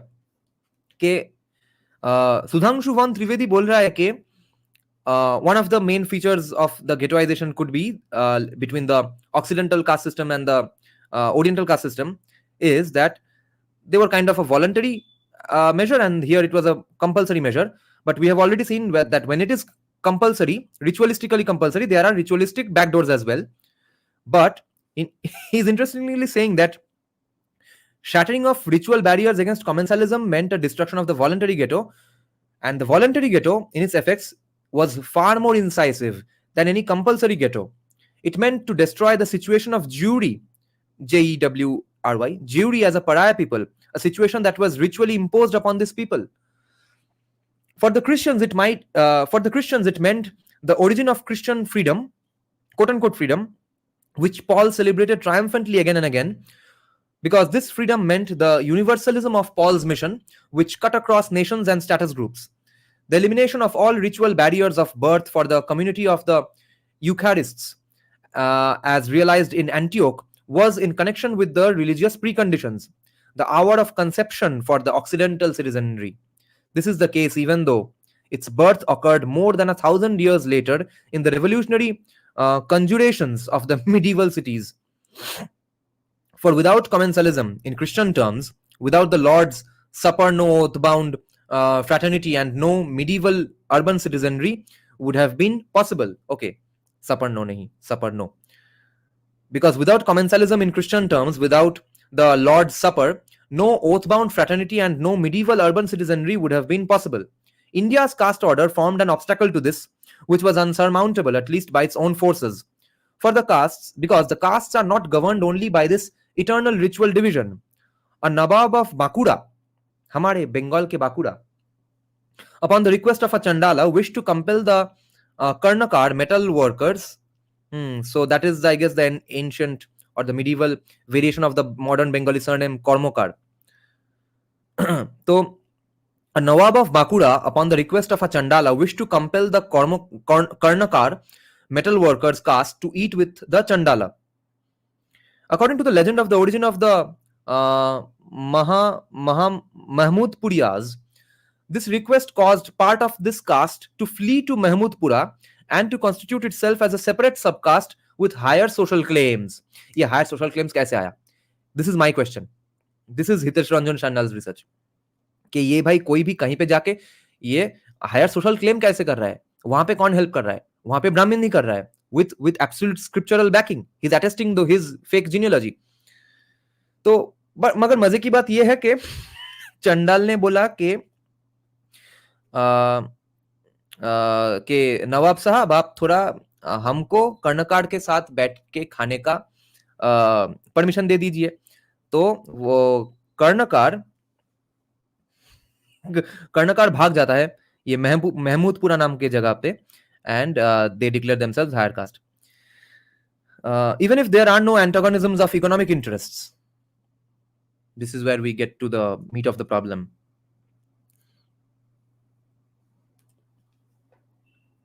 Even if there are no antagonisms of economic interests, a profound estrangement usually exists between the castes, and often deadly jealousy and hostility as well, precisely because the castes are completely oriented towards social rank, because cultural capital often, more often than not, ends up being more effective and more important than economic capital after you have subsistence, of course. The orientation stands in contrast to the occupational associations of the Occident. This is opposite to what was the situation in the Occident. This orientation stands in contrast to the occupational associations of the Occident. Whatever part questions of etiquette and rank have played among these associations, and often it has been quite considerable, such questions could never have gained the religiously anchored significance which they have had for the Hindu. The consequences of this difference have been of considerable political importance. Yes, of course. By solidarity, the Association of Indian Guilds, the Mahajan, was a force which the princes had to take very much into account. It was said, quote, the prince must recognize that the guilds do to the people, whether it is merciful or cruel. The prince must recognize what the guilds do to the people, whether it is merciful or cruel. The guilds acquired privileges from the princes for loans of money, which is reminiscent of our medieval conditions. The Sreshti or elders of the guilds belonged to the mightiest notables and ranked equally with the warrior and the priest nobility of their time. In the areas and at the time that these conditions prevailed, the power of the castes was undeveloped and partially hindered and shaken by the religions of salvation, which were hostile to the Brahmans, meaning incoming Christianity and Islam. The later turn, okay, hostile to the Brahmans का भी proof max weber के book से मिल गया. He's referring to Vallal Sen's period when Vaishyas were demoted to Shudras for not funding in war. Important point here to be noted here is that it's the Kshatriya, not the Brahmin, to give caste certificate. Is it? I think that I have heard that argument as well from some legit people, that it was often the king declaring the status, not the Brahmin. But as far as Hitesh Ranjan Chanlal's examples go in his specific research, again, we are a big landmass, big society, diverse society. Everything. If you say X is true of this society, Y can also be proved to be true. So Hitesh Ranjan Channal has shown that Brahmins were doing those things. The later turn in favor of the monopoly rule of the caste system not only increased the power of the Brahmins but also that of the princes, and it broke the power of the guilds, because the castes excluded every solidarity and every politically powerful fraternization of the citizenry and of the trades. Very interesting, complex politics of an era, I think. Because if we don't spend our time either just defending the caste system or just criticizing it on baseless terms, we can at least observe for what it was based on people like Max Weber and Declan Quigley, but also as simply a third person observer, someone who is not facing the brunt of the ancient caste system today. Very, very deep, dark, complex politics, I think, because these are pure political actions that are going on. Power grabbing is going on. If the prince observed the ritual traditions and the social pretensions based upon them, okay, solidarity and because castes excluded every solidarity and every politically powerful fraternization of the citizenry and of the trades. If the prince observed the ritual traditions and the social pretensions based upon them, which existed among those castes most important for him, he could not only play off the castes against one another, which he did, but he had nothing whatever to fear from them, especially if the Brahmans stood by his side, of course. Accordingly, it is not difficult even at this point to guess the political interests which had a hand in the game during the transformation to monopoly rule of the caste system. This shift steered India's social structure, which he is saying as a contrast to what India was, because he begins the book by saying that it was. Oh no, sorry, he did not say this in this book. He said this in, I think, Protestant Ethic and Spirit of Capitalism, or this book, I don't exactly remember, that India is the least anti-climatic society. So his question was, when he said that sentence, that ये जो इतना anti society है, ये भोसड़ी के इतना गरीब कैसे बन गया? वो खोजने के लिए he is now coming to these conclusions. Accordingly, it is not difficult at this point to guess the political interests which had a hand in the game during the transformation to monopoly rule of the caste system. This shift steered India's social structure, which for a time apparently stood close to the threshold of European urban development, into a course that led far away from any possibility of such development. In these world historic differences, the fundamentally important contrast between caste and guild or any other occupational association is strikingly revealed. If the caste differs fundamentally from the guild and from any other kind of merely occupational association, and if the core of the caste system is connected with social rank, how then is the caste related to the status group, which finds its genuine expression in social rank? Now, the next subchapter is caste and status group. Now, I want to make an observation here that, see, what are the non-left people, right wingers of today, are saying that casteism or maybe did not happen or was not as bad as commies make it out to be, and Max Weber is kind of saying those things. What Max Weber as a brilliant scholar, sociologist, has done is he has shown that yes, at the starting point, the differences and overlaps were there. The differences were this many, the overlaps were there. But you see, as time passes, the directions are already different, right? So the differences compound. So imagine a railway line that is not parallel, a railway line that is actually pointing at two different directions, and in the beginning they are pretty close, they are pretty similar, but the differences go on compounding, and that's when Europe's progress happens and ours doesn't. Ha bhai, what is RSS Kadalla saying? Very interesting stuff. Can we find the edition of this book that you are reading on Libgen?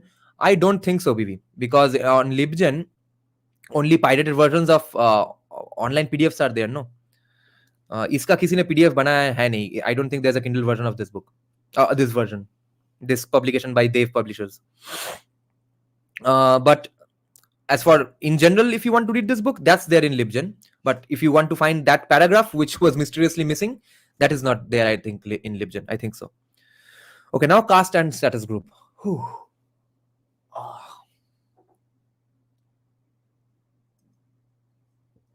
Very deep, very subtle, very nuanced. See, इसे चुतिया इसे कहते हैं sociology, इसे कहते हैं research, कि बिना hatred के एक honest properly neutral perspective as much as possible, वहां से एक आउटसाइडर पर्सपेक्टिव से एक ऑब्जर्व करो सोसाइटी को, ऑब्जर्वेंसेस लिखो, क्योंकि उसमें शायद तुम्हारा इंटरेस्ट है, इंटरेस्ट की वजह से इस प्रोफेशन में घुसो भोसड़ी के, किसी को गाली देने के लिए नहीं.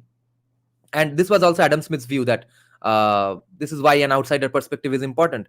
बट अब आउटसाइडर पर्सपेक्टिव है मैक्स वेबर जैसा तब वो अच्छा है, अगर आउटसाइडर पर्सपेक्टिव है जॉर्ज सोरोस का तब वो प्रॉब्लम भी है, और इनसाइडर पर्सपेक्टिव भी अगर है जैसा दीपक कुशल मेहरा जैसों का तब इट्स बेनिफिशियल, अगर इनसाइडर पर्सपेक्टिव है चूती अरुंधति रॉय का या फिर कोई ट्रैड का तब वो भी प्रॉब्लमेटिक है.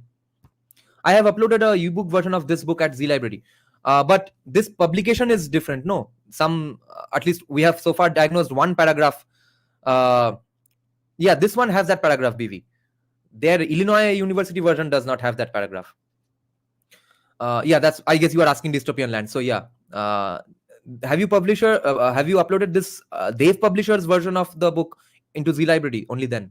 Nowadays, outsider perspective comes with individual biases. Yeah, कोई भोसड़ी के कोई तो ऑनेस्ट ऑब्जर्वर बाकी नहीं रहेगा.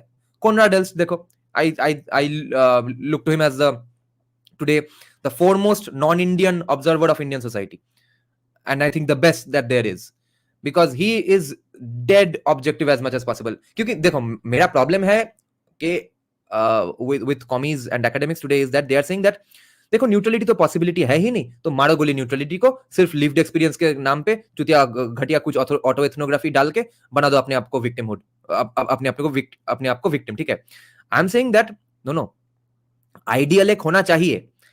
You fall short of the ideal, that does not mean that you let go of having any fucking ideals. So neutrality still should be the goal. Objectivity still should be the goal. Getting as close as possible to it. If you fall short of it, it's still better than not having any objectivity or any neutrality at all, because that is the wokeism we are seeing today in society. And so my intention of bringing Conrad Elst is because, you see, I don't think any Indian can ever win a debate on any Indian history or cultural issues with Conrad Else. Okay, but you see, he has forever been hated, ostracized, or ignored by commies, and now he has to debate so many trads as well, all day long on Twitter, because they are coming up with absolute insane interpretations from random translations from random publications. They never stand there, hold any water in front of Conrad Else. तो अब दो तीन Conrad Else से कैसे होगा? ज्यादा max weber तो तब भी नहीं थे, आई थिंक उस एक वक्त में थे, बट अभी तो ज्यादा ज्यादा Conrad Else भी नहीं है. Dystopian land is saying no, I think it was the Illinois one. हाँ, तो वहां पे वो पैराग्राफ नहीं होगा. Okay, now let's start caste and status group. Ninar, make sure you watch from the beginning. Jai Shri Ram. Green tea here. What is a status group? Quote unquote classes are groups of people who, from the standpoint of specific interests, have the same economic position. Ownership or non-ownership of material goods or possession of definite skills constitutes a class situation. And ये सब ideas के ऊपर पियर बोर्डियू ने बढ़िया expound किया है और भी expand किया है. Therefore, he has come up with things like cultural capital and habitus and stuff. Anand Sridhar, hello, good evening. Yeah, make sure you watch from the beginning, Anand. So, quote unquote status. Okay. What is a status group? Classes are groups of people who, from the standpoint of specific interests, have the same economic position. Ownership or non-ownership of material goods or possession of definite skills constitutes a class situation.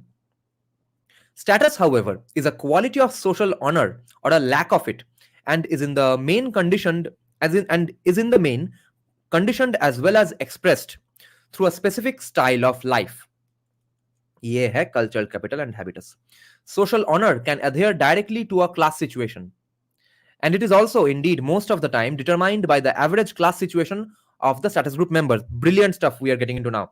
It is based on these kinds of thinking, I think, that I really want to read that book, but it's so fucking costly and I hate downloading and reading on my desktop because I don't have a tab.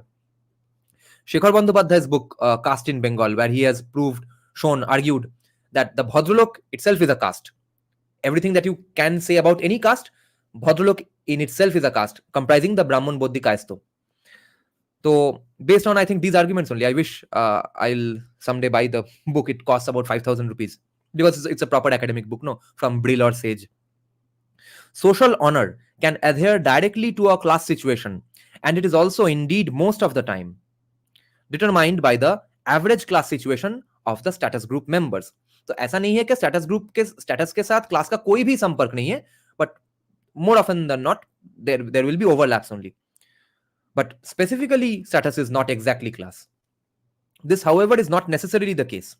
Status membership in turn influences class situation in that the style of life required by the status group makes them prefer special kinds of property or gainful pursuits and reject others.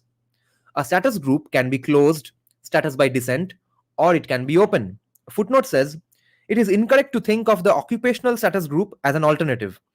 The style of life, not the occupation, is always decisive. Holy shit. The style of life, not the occupation, is always decisive. This style may require a certain profession, for instance, military service, but the nature of the occupational service resulting from the claims of a style of life always remain decisive. For instance, military service as a knight rather than as a mercenary. क्योंकि lifestyle अलग है mercenary का. तो you see English में एक phrase है, keeping up with the Joneses. I think ये एक फिल्म का नाम था, उसके वजह से ये फ्रेज हुआ है, और फ्रेज की वजह से वो फिल्म का नाम हुआ है कि what a lot of fake entrepreneurs do, no? Hire a limo, take some selfies on that, and post some bullshit self-motivation status, and then let go of the limousine by the end of the day and say how you are, and post on Instagram how successful you are. That is what we are talking about here. That status group के साथ, style of life के साथ थोड़ा बहुत economy dependent होगा, क्योंकि तुमको थोड़ा बहुत same kinds of positions भी दिखाना है. Let's read this paragraph, this footnote once again. It is incorrect to think of the occupational status group as an alternative. The style of life, not the occupation, is always decisive. This style may require a certain profession, but the nature of the occupational service resulting from the claims of a style of life always remain decisive. For instance, military service as a knight rather than as a mercenary. A caste is doubtless a closed status group. ये है छक्का मार दिया. A caste is a closed status group, and Shekhar Bandyopadhyay, a commie legit historian, is arguing the Bhadralok is a caste. तो अब Max Weber plus Shekhar Bandyopadhyay is equal to 4 करो. All the obligations and barriers that membership in a status group entails also exist in a caste. I think we'll have to someday discuss the book Caste in Bengal by downloading it from PDF or somewhere. IS, IPS today are then status groups or class. What will be a good classification? Status groups. But not completely devoid of any economic angle, no. But mainly a status group. Exactly, this is acknowledgement of the anthropological aspect of social behaviors. The sociologists have taken over and the anthropologists have been sidelined. A caste is doubtless a closed status group. Although all the obligations and barriers that membership in a status group entails also exist in a caste, in which they are intensified to the utmost degree. और थोड़ा कम degree में यही मैं diagnose कर रहा हूँ टॉलीवुड के साथ. टॉलीवुड में यही हो रहा है. It's not a mystery that every non-Bengali has heard of only Brahman, Bodhi or Kayesto Bengalis, if they have heard of any famous Bengali, okay? And especially in Tollywood. And what was especially hilarious was, let me take a bit of a mental break and just show you one funny thing. In the thumbnail of that video I did, okay? Just hear me out on this. यहाँ पे thumbnail में सबका तुम cast देखो, ठीक है?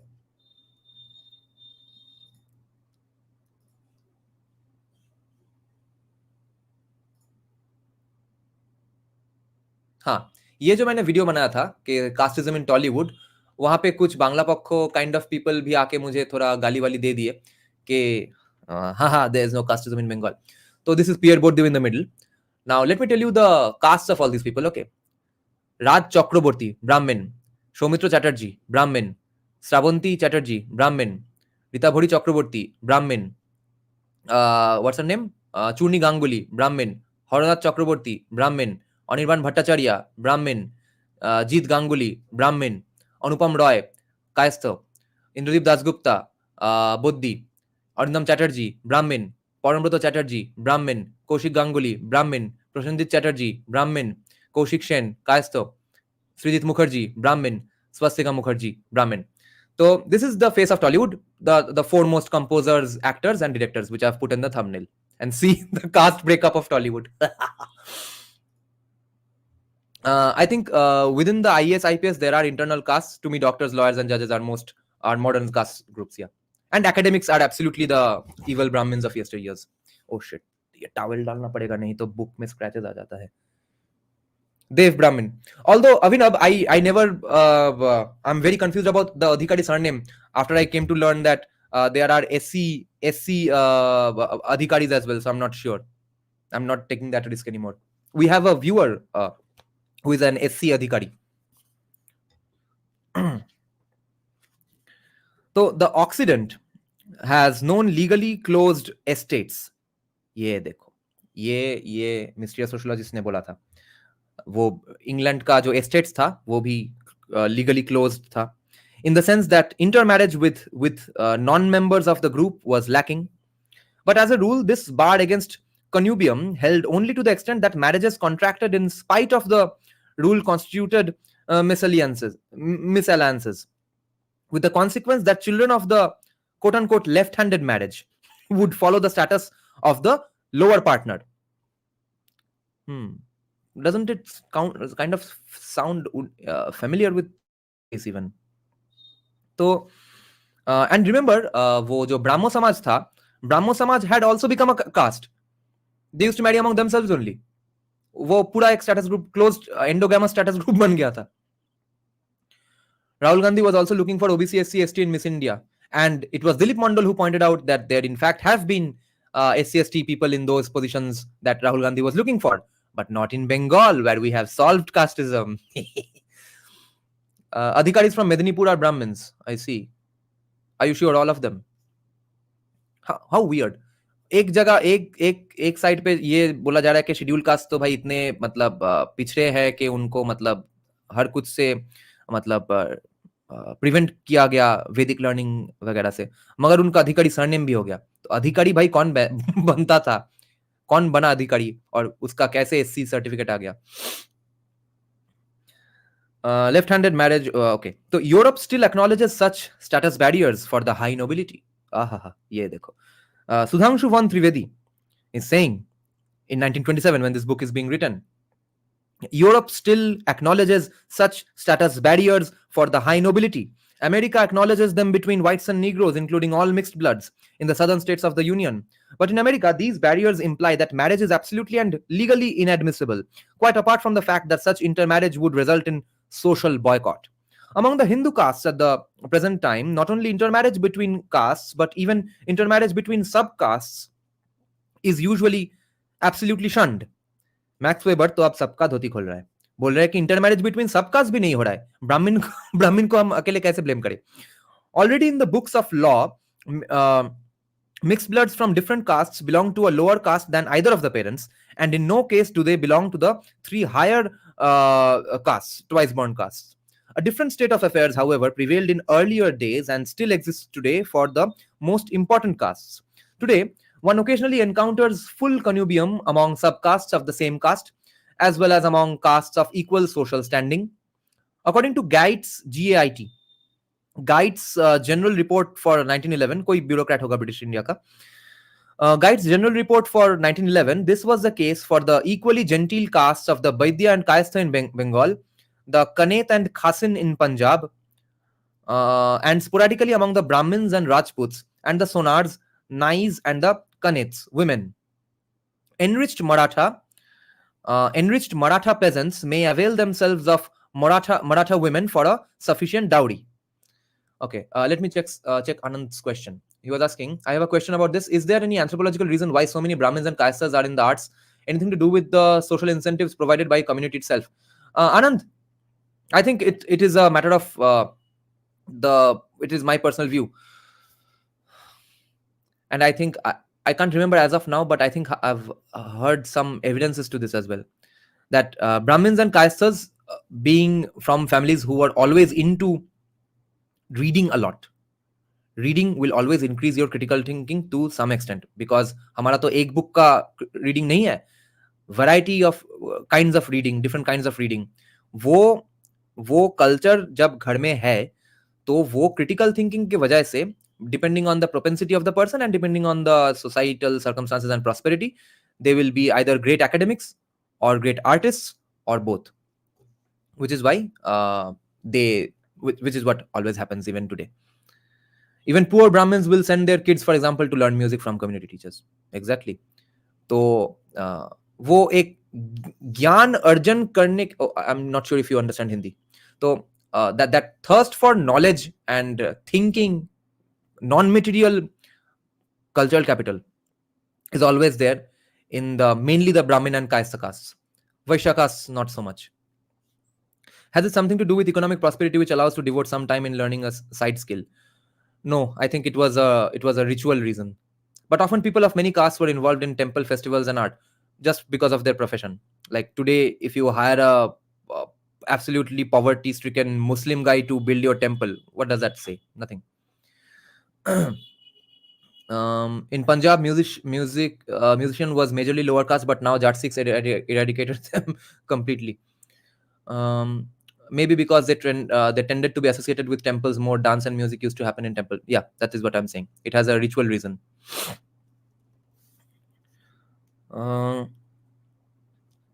But now, of course, it is a matter of poverty and stuff as well, because today you will see, especially the 80s born generation onwards in Bengal, at least, even many Brahmin families, Kayastha families, both the families, they don't give a shit about anything for their kids except the studies. Okay, and the studies meaning only mugging up stuff. Okay, so no extracurricular activities, no singing, no sports, etc. What happened to Brahmos? Where are they now?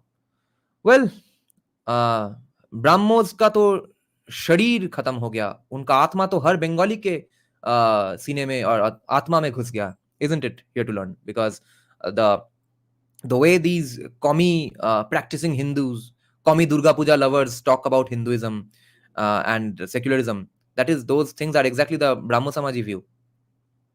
How are all the construction workers in Bengal mostly Muslims? Illegal immigration and the Hindu laborers already having left or have gone up higher in the economic ladder because of having been here for a bit longer time. Maybe they were gundas for CPM or gundas for Trinamool and stuff. Enriched Maratha peasants may avail themselves of Maratha women for a sufficient dowry. In earlier times, this was undoubtedly more often the case. Above all, originally, connubium, meaning the opposite of endogamy, basically, was intermarrying. Originally, connubium was obviously not absolutely excluded, but rather hypergamy was the rule. Are ye dekho Sudhanshu Van Trivedi. Among the Rajputs in Punjab, hypergamy often still exists to such an extent that even chamar girls are purchased. Intermarriage between a girl of higher caste and a lower caste man was considered an offense against the status honor of the girl's family. However, to own a wife of lower caste was not considered an offense, and her children were not considered degraded, or at least only partially so. According to the law of inheritance, which is certainly the product of a later period, the children had to take second place in inheritance, just as in Israel, the sentence that the quote unquote children of the servant and of the foreign woman quote unquote should not inherit in Israel has been the law of a later period, as is the case everywhere else. I actually don't know how Brahmo religion and the views got propagated, infiltrated the minds of everyone, because the people in power, in the positions of power in academia and culture, pop culture, were all Brahmo Samajis. You can't get out of it. So let's say you can point out some things by Satyajit Ray and show that he was a nice Hindu guy, right? And you can come up with so many examples to prove that he was an anti-Hindu guy. Those were the nuances that Brahmo Samaj got into. Try to avoid the C word. Which C word? The type here with some stars and stuff. Oh, do you mean bacche? The interest of upper class men in the legality of polygamy, which they could afford economically, continued to exist, even when the acute shortage of women among the invading warriors had ended. Such shortages have everywhere compelled conquerors to marry girls of subject populations, annexed populations. The result in India was, however, that the lower caste girls had a large marriage market, and the lower the caste stood, the larger was their marriage market. ये क्या हो रहा है? Whereas the marriage market for girls of the highest caste was restricted to their own caste. Low. Moreover, by virtue, या फिर वो मुस्लिम Kings के साथ तो उनका शादी करवा देंगे. Oh, okay, yeah. Hammer. अभिनव को समझ में आ गया. Moreover, by virtue of the competition of the lower caste girls, this restricted marriage market was by no means monopolistically guaranteed to upper caste girls. And this caused the women in the lower castes, by virtue of the general demand for women, to bring high prices as brides. It was in part as a consequence of this dearth of women that polyandry originated. The formation of marriage cartels, oh my god, among villages or among special associations, golis as frequently found. Okay, so golio ki lila, that is where this term has come from. Golis as frequently found, for instance, among the Vanya merchant castes in Gujarat, and also among peasant castes, is a countermeasure against the hypergamy of the wealthy and the city people, which raised the piece of brides for the middle classes and for the rural population. If in India the whole village, the unclean castes included, consider themselves to be interrelated, that is, if the new marriage partner is addressed by all as son-in-law, and the older generation is addressed by all as uncle, it is evident that this has nothing whatsoever to do with derivation from a quote-unquote primitive group marriage. This is indeed as little true in India as elsewhere. If in India the whole village, the unclean castes included, consider themselves to be interrelated, that is, if the new marriage partner is addressed by all as son-in-law and the jamai, okay, and the and the older generation is addressed by all as uncle, kaku, kaka, uncle ji. It is evident that this has nothing whatsoever to do with derivation from a primitive group marriage. This is indeed as little true in India as elsewhere. Okay, so yeah, he's clarifying one thing, that we don't consider people or call those people by those names, that oh jamai, oh kaka, because of some ancient group marriage that was going on among, or some incest that was going on among the upper castes. However, the sale of girls to a primitive group, this is indeed as little true in India as elsewhere. Hmm. Among the upper castes, however, the sale of girls to a bridegroom of high rank, was difficult, and the more difficult it became, the more was failure to marry considered a disgrace for both the girl and her parents. हाँ, देखो, ये फिर वो ritual handicap, खुद के पैर में खुद कुल्हाड़ी मारना, कि ऐसा रिचुअल नियम बनाया कि upper caste women can only marry upper caste, और उतना अपर कास्ट मेन तो है नहीं, और कितने इस्लामिक इन्वेडर को शादी करोगे, तो अब शादी के लिए एनफ पॉपुलेशन ही नहीं मिल रहा है, तो उसके लिए भी ब्लेम कर दो, या फिर रिचुअलिस्टिक कुछ बैकडोर भी ढूंढ लो. The bridegroom had to be bought by the parents with incredibly high dowries, and his enlistment through professional matchmakers became the parents' most important worry. Now, of course, some right-wingers would say that these were the cultures we sort of learned, these were sort of learned behaviors from Islamic kings. But you see, either you can credit Brahmins for saving our culture, for protecting the Vedas and stuff, or you can criticize them for being the collaborators, or you can basically observe as an honest third person observer that they were actually doing both, maybe one out of convenience, or maybe doing one out of just a compulsion so that they could do the other thing. But this is what was going on at the hands of Brahmins or most upper castes. They were doing both things at the same time, because who were sanctioning these marriages? Okay, it's not like there were no Brahmin purohits ever sanctioning these marriages or sanctioning these insane laws. Okay, even if they are learned behavior, sanction to Brahmin kar raha tha, maybe with the interest of protecting Vedas. So P Gurus and Abhijit Mitra need to have a talk again. The bridegroom had to be bought by the parents with incredibly high dowries, and his enlistment through professional matchmakers, घटक, became the parents, जो कि घटाता है, घटना घटाता है, उसको घटक बोलते हैं. एटलीस्ट बंगाली सरनेम जो है घटक, वो आया है ये मैचमेकर कास्ट से. So, and his enlistment became the parents' most important worry. Even during the infancy of the girl, it was a sorrow for the parents. Finally, it was considered an outright sin for a girl to reach puberty without being married. This has led to grotesque results. For example, the marriage practice of the Kulin Brahmans, which enjoys a certain fame. The Kulin Brahmans are much in demand as bridegrooms. They have made a business of marrying in absentia, upon request and for money, girls who thus escape the ignominy of maidenhood. कि वो कुलीन ब्राह्मण, कुलीन cast तो रहेगा भी नहीं village में कहीं पे, या फिर वो 80 साल का उम्र का है, वो कभी शायद उसने सेक्स भी नहीं किया उसके साथ, मगर वो बच्ची हो गई उसकी वाइफ, और अब 15 साल की उम्र में बन जाओ विधवा, बाकी जिंदगी बिताओ वृंदावन में. The girls, however, remain with their families and see the bridegroom only if business or other reasons accidentally bring him to a place where he has one or several such quote-unquote wives in residence. Satyajit Ray made a movie on this.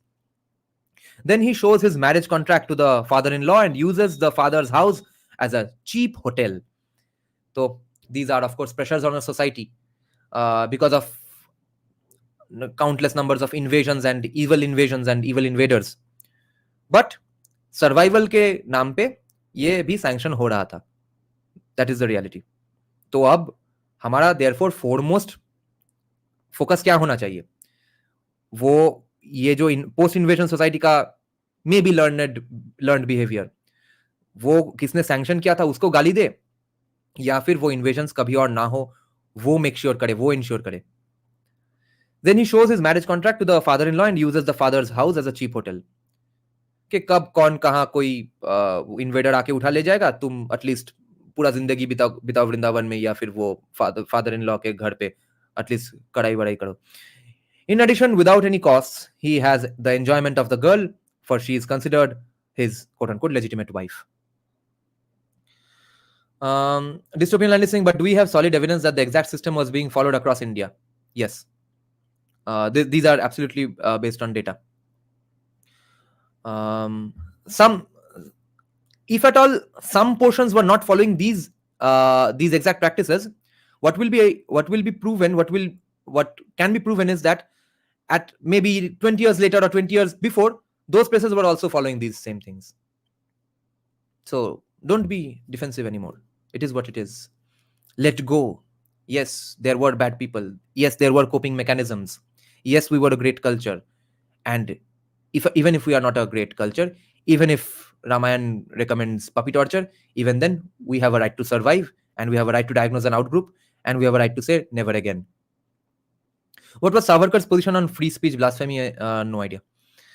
Shekhar is saying, Dada, I have come to realize that the control of the government is essential for Hindus to overcome any and all situations. Literature and organizations can only do so much to end oppression. But see, Shekhar, government का तो control Hindu ही कर रहे हैं. Non Hindu का एक बार के अलावा non Hindu तो प्राइम मिनिस्टर कभी नहीं बना है. और अभी तो ऑफिशियली काइंड ऑफ एक हिंदू पॉलिटिकल पार्टी भी पावर गवर्नमेंट में है. तो गवर्नमेंट में होने से भी उतना नहीं होगा. थोड़ा विजन चाहिए कि एकेडेमिया से होता है ये सब. और एटलीस्ट इतना भी हम क्रेडिट दे सकते हैं कि चलो, कुछ लोग तो बोलते हैं कि ये मौलाना मोदी का गवर्नमेंट है, बट अगर सचमुच ये मौलाना मोदी का गवर्नमेंट होता तो अब तक तो जैसा दीपक भी जेल में होता. तो वो एटलीस्ट नहीं हुआ है. तो at least they are letting things happen on their own in some places. No society was perfect. Point is, we agree to reform. Exactly. And we have reformed the most, and mostly on our own basis. Let's say even if Brahmo Samaj did some good things, who the fuck was Brahmo Samaj? They were part of us only. Who was Purandara Dasaru? Who were asking for these reforms? Who was Vidyasagar? Who was Chaitanya Mahaprabhu? Our reformers come from our fold. In addition, without any costs, he has the enjoyment of the girl, for she is considered his legitimate wife. Elsewhere, infanticide is usually a result of restricted opportunities for subsistence among poor populations. But in India, female infanticide was instituted precisely by the upper castes. क्योंकि खुद के गांडों ने खुद के अपने आप में वो रूल बनाया कि upper caste woman can't marry lower caste. तो अब मैरिज नहीं होगा, तो उससे अच्छा है कि पैदा ही ना हो. But in India, female infanticide was instituted precisely by the upper castes. Even Sati, remember, I think, whose research did we read? That woman from University of Leeds. She was in University of St. Andrews when she wrote the paper. That even Sati was mainly an upper caste phenomenon. I think probably because of these same stupid rules only. This occurred especially among the Rajputs. देखो, सती किसने किया था सबसे ज्यादा? राजपूतों ने, राजस्थान में. सी, और सबसे ज्यादा मुस्लिम इन्वेडर्स के साथ शादी कौन करवा रहा था कोलैबोरेशन के नाम पे? एक ही जगह पे ये सब हो रहा है. Despite the severe English laws of 1829, as late as 1869, in 22 villages of Rajputana, there were 23 girls and 284 boys. In an 1836 account, in some Rajput areas, not one single live girl of over 1 year of age was found in a population of 10,000 souls. Infanticide existed alongside child marriage. तो ये population जरूरी है. Population के लिए मतलब महिलाओं का number ज्यादा होना जरूरी है. उनके लिए सपोर्ट सिस्टम, सपोर्ट स्ट्रक्चर्स होना जरूरी है. इंस्टीट्यूशनलाइज सपोर्ट स्ट्रक्चर जरूरी है. ये सब तो इनके दिमाग में आया ही नहीं. पॉपुलेशन इंपॉर्टेंट है, ये दिमाग में आया ही नहीं. उल्टा गांडुओं ने सेम साइड गोल करते रहे centuries after centuries, which is the same thing that groups like Bajrang Dal did.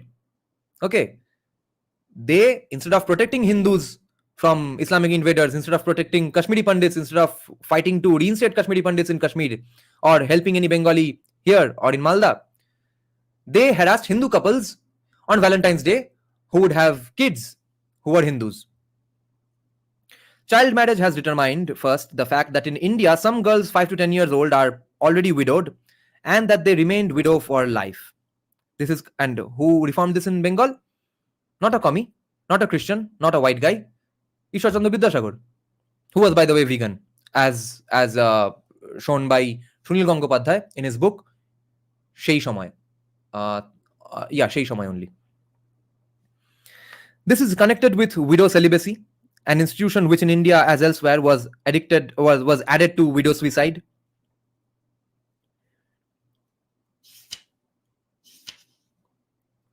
It's called Shei Shomoy or Amader Shomoy or Tahader Shomoy.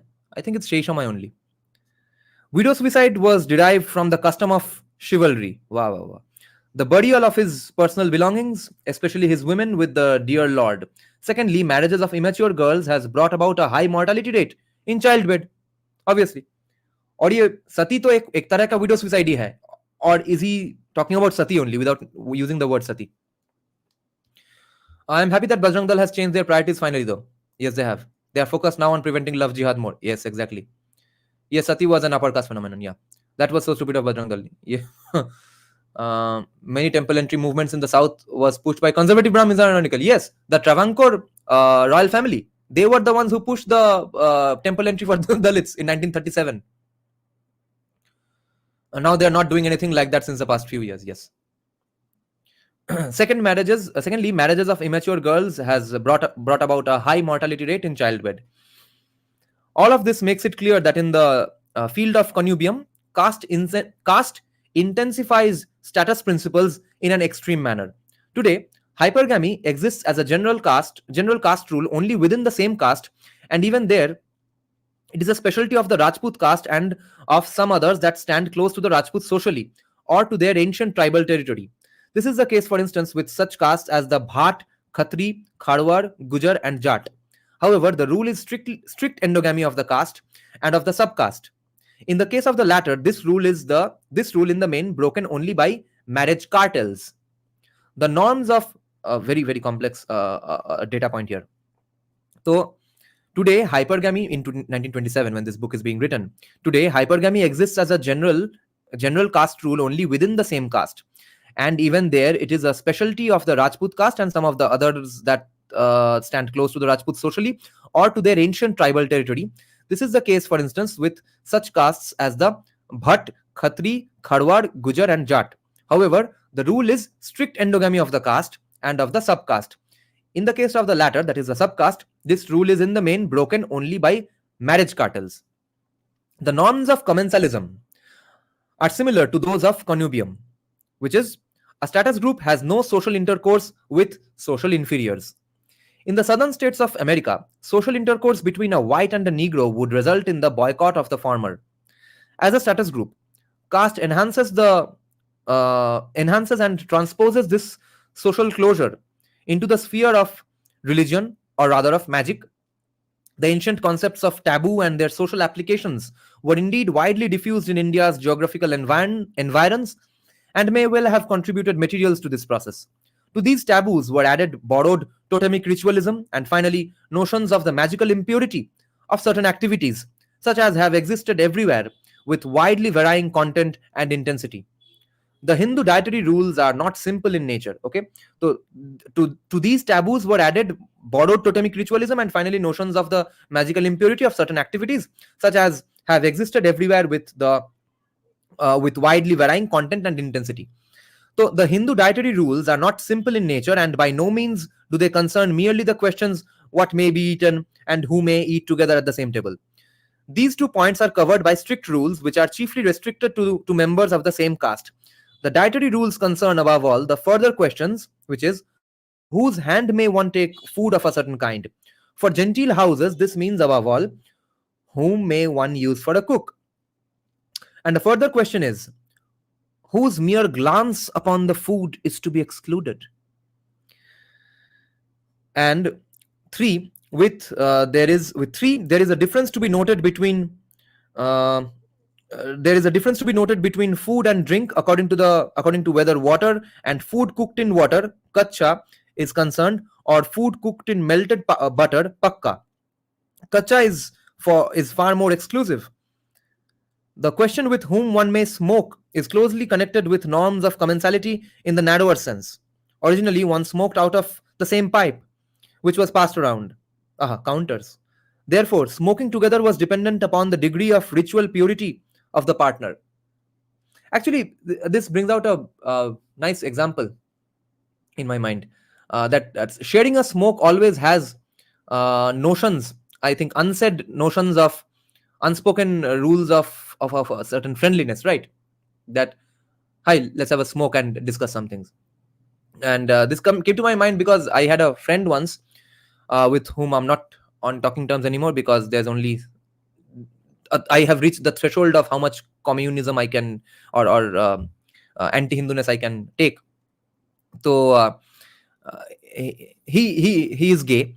So he one of his ex-boyfriends once approached me for doing a background score for his short film. So I told him that, see, your ex-boyfriend is asking me background score, so I hope you don't have a problem with him. So he said a very interesting thing. He said that, I just request you that don't share a smoke with him. That was, I think, pretty subtle. The question with whom one may smoke is closely connected with norms of commensality in the narrower sense. Originally, one smoked out of the same pipe, which was passed around. Therefore, smoking together was dependent upon the degree of ritual purity of the partner. All these rules, however, belong in one and the same category of a far broader set of norms, all of which are status characteristics of ritual caste rank, obviously. The social rank positions of all castes depend upon the question of from whom the highest castes accept kacha and pakka, and with whom they dine and smoke. If I get the time someday or the funding to research just on Tollywood, I can apply all of these fucking things to Tollywood and their choice of hiding, okay? Among the Hindu castes, the Brahmans are always at the top in such connections. But the following questions are equal in importance to these and closely connected with them. That does a Brahman undertake the religious services of the members of a caste? And possibly, to which of the very differently evaluated subcastes does the Brahman belong? This is Declan Quigley's research.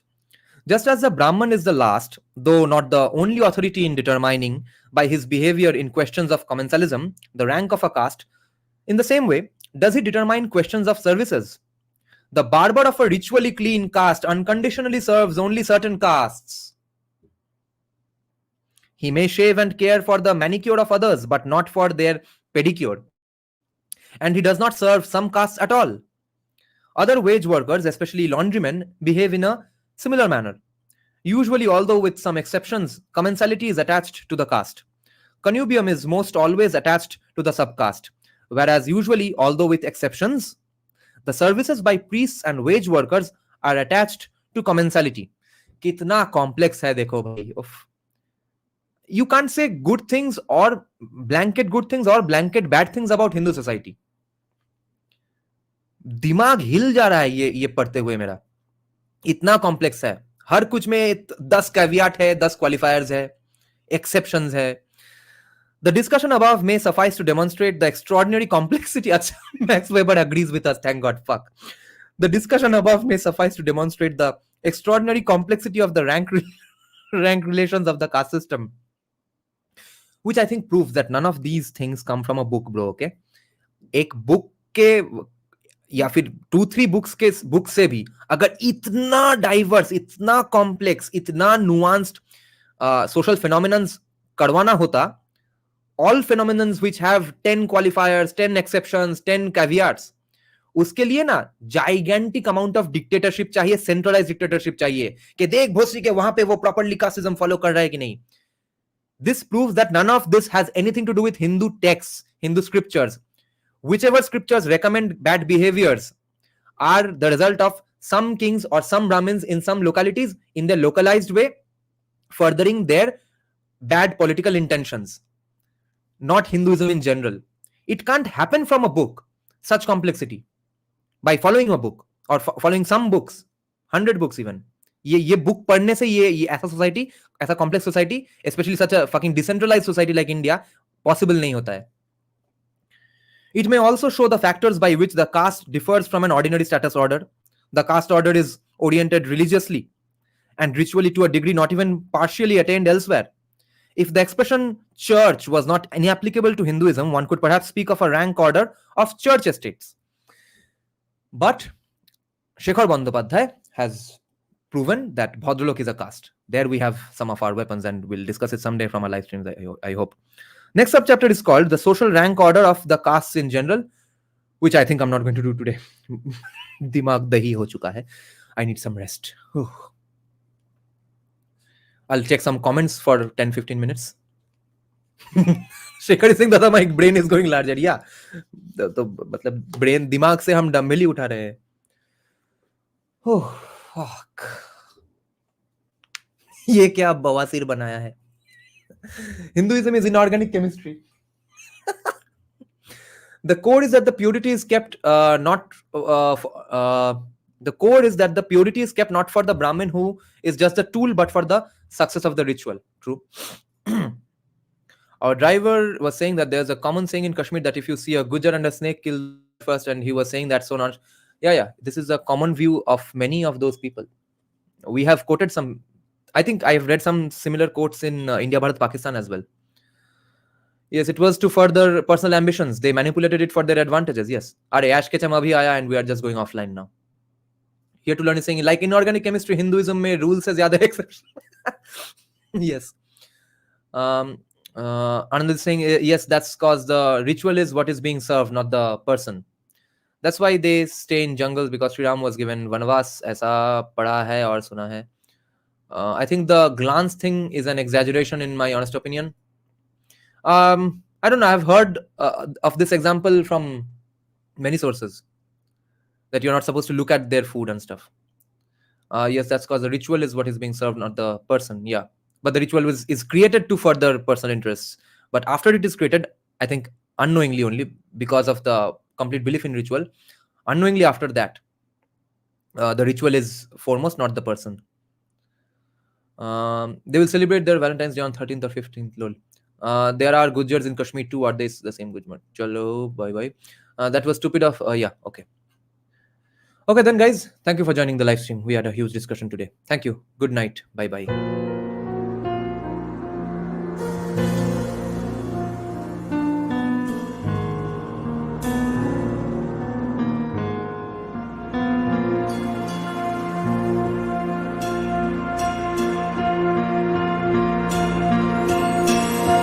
शवरूढं महाभीमं गुणाद्रष्टाङ्गरप्रदम् अस्य युक्तं त्रिनेत्रं च कपालकर्णिकाकरां मुक्तकेशीं ललज्जयः पिबन्तीं रुधिरं चतुर्बाहु समायुक्तं वराभयकरं स्मरेत् चतुर्बाहु समायुक्तं वराभयकरं स्मरेत् काली काली महाकाली कालिके पापहारिणी धर्मर्थ मोक्ष देवी